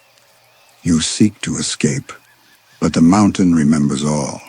It never forgets. It never releases," Umbreon growled, stepping protectively in front of the trainer. Shadows twisted around the pool, forming long, clawed appendages, each reaching for them, dragging them closer to the reflective water. The trainer's heart pounded, but they forced themselves forward, knowing hesitation meant becoming part of the mountain's collection. From the edge of the silver pool, a figure emerged, a trainer who had vanished decades ago, known only in legends. Their eyes were hollow, and their body flickered between solid and shadow. "You must resist," the figure whispered, voice broken and distant. "The mountain, it feeds on fear, on hope, on life itself." The trainer swallowed hard, realizing the truth. Every trainer who had entered here had been consumed because they feared the mountain too much to keep moving, too weak to fight its psychic grasp. Their own fear could become the key to survival or the final trap. The spectral legendary rose higher, wings spreading wide, casting silver-red light across the cavern. Shadows writhed beneath it, whispering, clawing, reaching. The trainer clenched their fists, summoning every ounce of courage, every memory of past victories, every loyal Pokémon companion.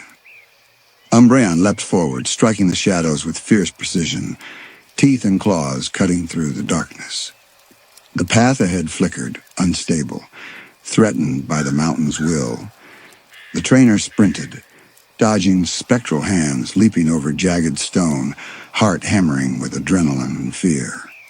At the far end of the cavern, an archway of jagged stone shimmered faintly, the exit, or perhaps another trap. The trainer didn't hesitate. With Umbreon by their side, they bolted, leaving behind the pool, the twisted reflection, and the haunted whispers. But the mountain was not done. The silver-red light flared violently, and the air trembled with psychic force. Shadows lashed out like tendrils, clawing at them, whispering promises of reunion with lost friends, eternal rest, and the impossibility of escape. A final whisper echoed directly into the trainer's mind. "Step forward, and you join, or falter, and remain forever." The trainer's legs burned, lungs screamed, but their resolve hardened. Umbreon roared, a pure defiance against the darkness, and together they leapt through the jagged archway. The cavern behind them trembled, the silver-red glow dimming as if the mountain had been momentarily denied its prize. The path ahead was unclear, shrouded in deeper darkness, but the trainer knew one truth: retreat was impossible. Survival demanded moving forward, facing whatever ancient curse awaited at the mountain's peak. And in the shadows beyond the arch, eyes watched. The whispers lingered, patient and eternal, waiting for the next moment of weakness, the next faltering heartbeat, the next soul to claim. The trainer gritted their teeth, gripping Umbreon's fur. The final climb awaited the true heart of Mount Silver, where legend, fear, and darkness merged into a single, living nightmare. The darkness thickened as the trainer climbed, each step up the jagged, icy slopes, more exhausting than the last. The mountain seemed alive, exhaling cold winds that carried whispers of those who had vanished before. Umbreon stayed close, golden eyes cutting through the gloom, every muscle taut, ready to fight. The path narrowed, cliffs plunging into endless shadows. The silver-red glow from below had faded, replaced by an unnatural darkness that seemed to absorb light itself. Every sound, every gust of wind, every echo felt amplified, like the mountain was listening, waiting. Then a roar split the silence. The ground shook.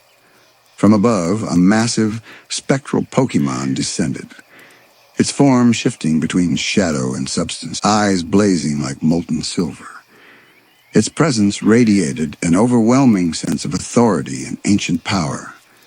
This was the guardian of Mount Silver's peak, a being older than any living trainer, older than any memory of the mountain itself.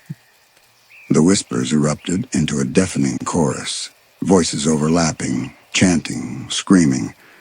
"Do not pass. Forever belongs to us." The trainer's heart raced. This guardian was not just a Pokémon, it was the mountain's will incarnate, the final arbiter between life and the eternal prison above. Every instinct screamed to flee, but retreat was impossible. The slopes behind had vanished into shadow, swallowed by the mountain. Umbreon growled, stepping forward. The Guardian descended fully, wings spanning the width of the cliff, body shimmering with silver and shadow, its gaze locked on Trainer, piercing into the depths of their fear, their memory, their very soul. "You do not belong here," the Guardian's presence seemed to say. "Yet your heart burns bright, unlike the others." The Trainer realized the truth. Every step taken, every act of courage, every bond with Pokémon had carried them this far. Fear had shaped the mountain, yes, but bravery could resist it, could even weaken it.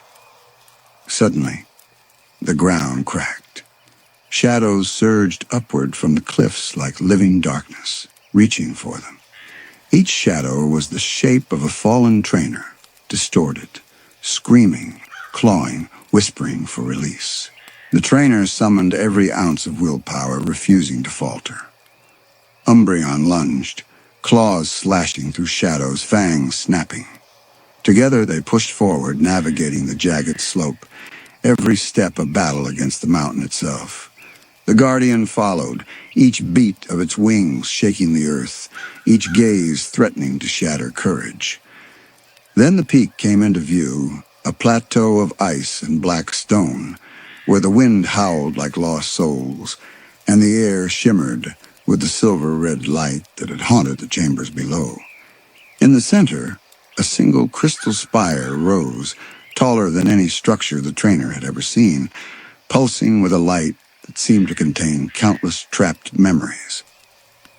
The whispers were gone, replaced by silence, heavy and oppressive, as if the mountain itself were holding its breath. The Guardian landed atop the spire, its form towering and spectral, eyes locked on the Trainer. The Trainer clenched their fists, heart pounding, as the Guardian moved, a slow, deliberate step forward. Shadows coalesced around it, forming the shapes of every Pokémon and Trainer it had consumed, all staring, all waiting. Then the Guardian let out a sound neither roar nor growl, but a psychic pulse that reverberated through the mind and body, threatening to collapse resolve. The Trainer staggered, visions of those lost flooding their mind, friends, rivals, Pokémon, memories all warning, all demanding surrender. But Umbreon growled, leaping to shield the Trainer, eyes glowing gold. A warmth surged from their bond, a quiet defiance against the darkness. The Trainers steadied themselves, recalling every step that had brought them here, every battle, every friendship, every challenge overcome. The mountain's will pressed harder, but the Trainer pressed onward, raising their pokeballs, calling forth the strongest, bravest companions. The Guardian's wings stretched, shadows dancing wildly, but the Trainer's resolve burned brighter. The final confrontation had begun a battle not only of strength, but of courage, will, and the power to defy the mountain's eternal hunger. One choice, one step, one battle could decide whether they would escape or join the countless souls trapped forever in Mount Silver's heart. The peak stretched endlessly, black stone and silver ice glinting under a spectral light. The Guardian loomed above, wings unfurled, eyes like molten silver piercing into the Trainer's soul.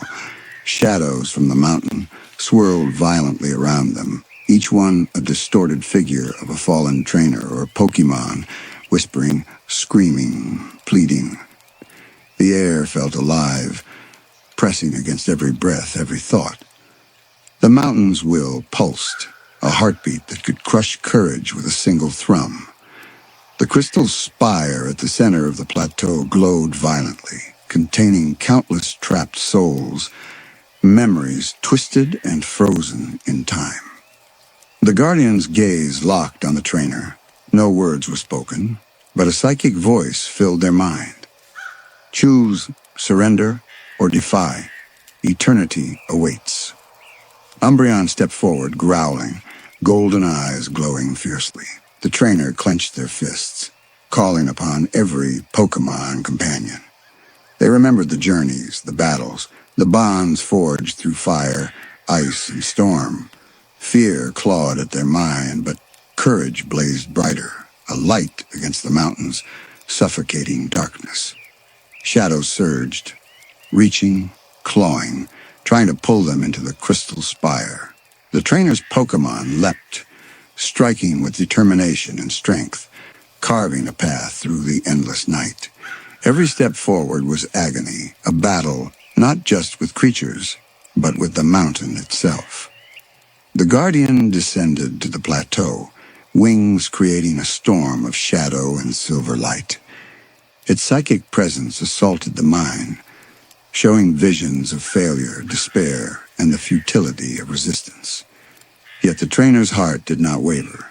They stepped onto the spire, every nerve burning, every heartbeat a defiance. The crystal pulsed, reacting to their presence, voices of the trapped trainers and Pokémon rising in a cacophony. Join us! Surrender! Become one! The trainer froze for a moment, the pull nearly overwhelming.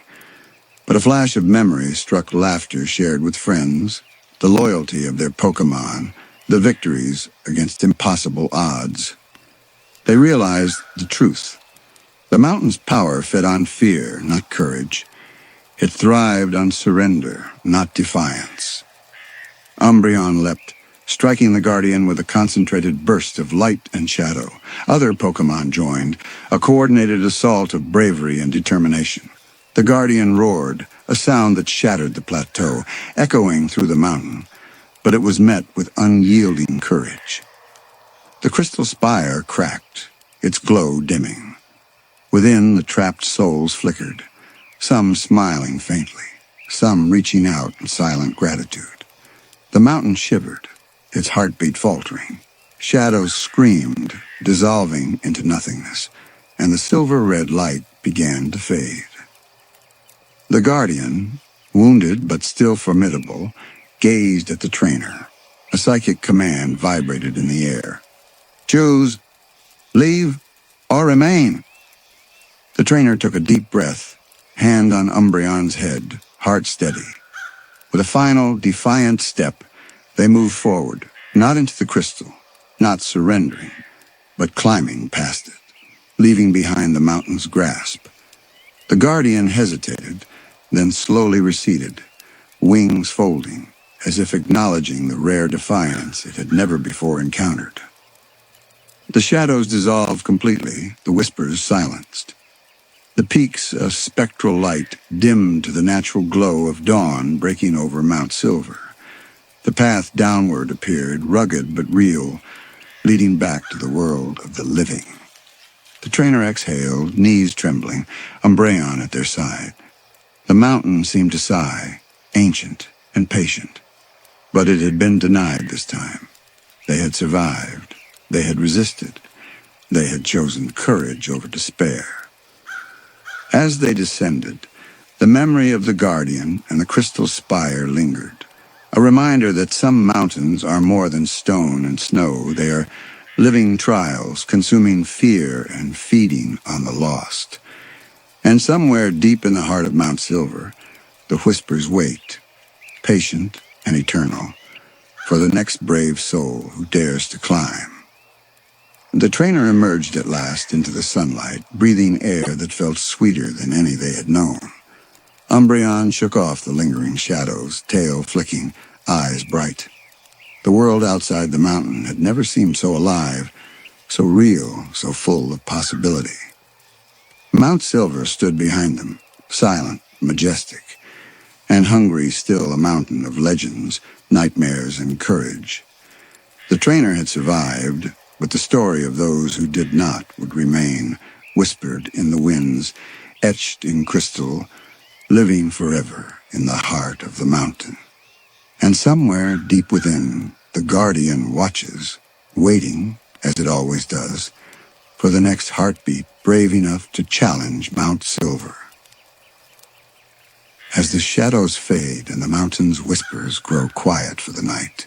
May your dreams be brave, and your courage shine even in the darkest places. Rest well, trainer, for tomorrow brings new journeys, new challenges, and perhaps new mysteries waiting to be faced. Good night, and beware the whispers in the dark.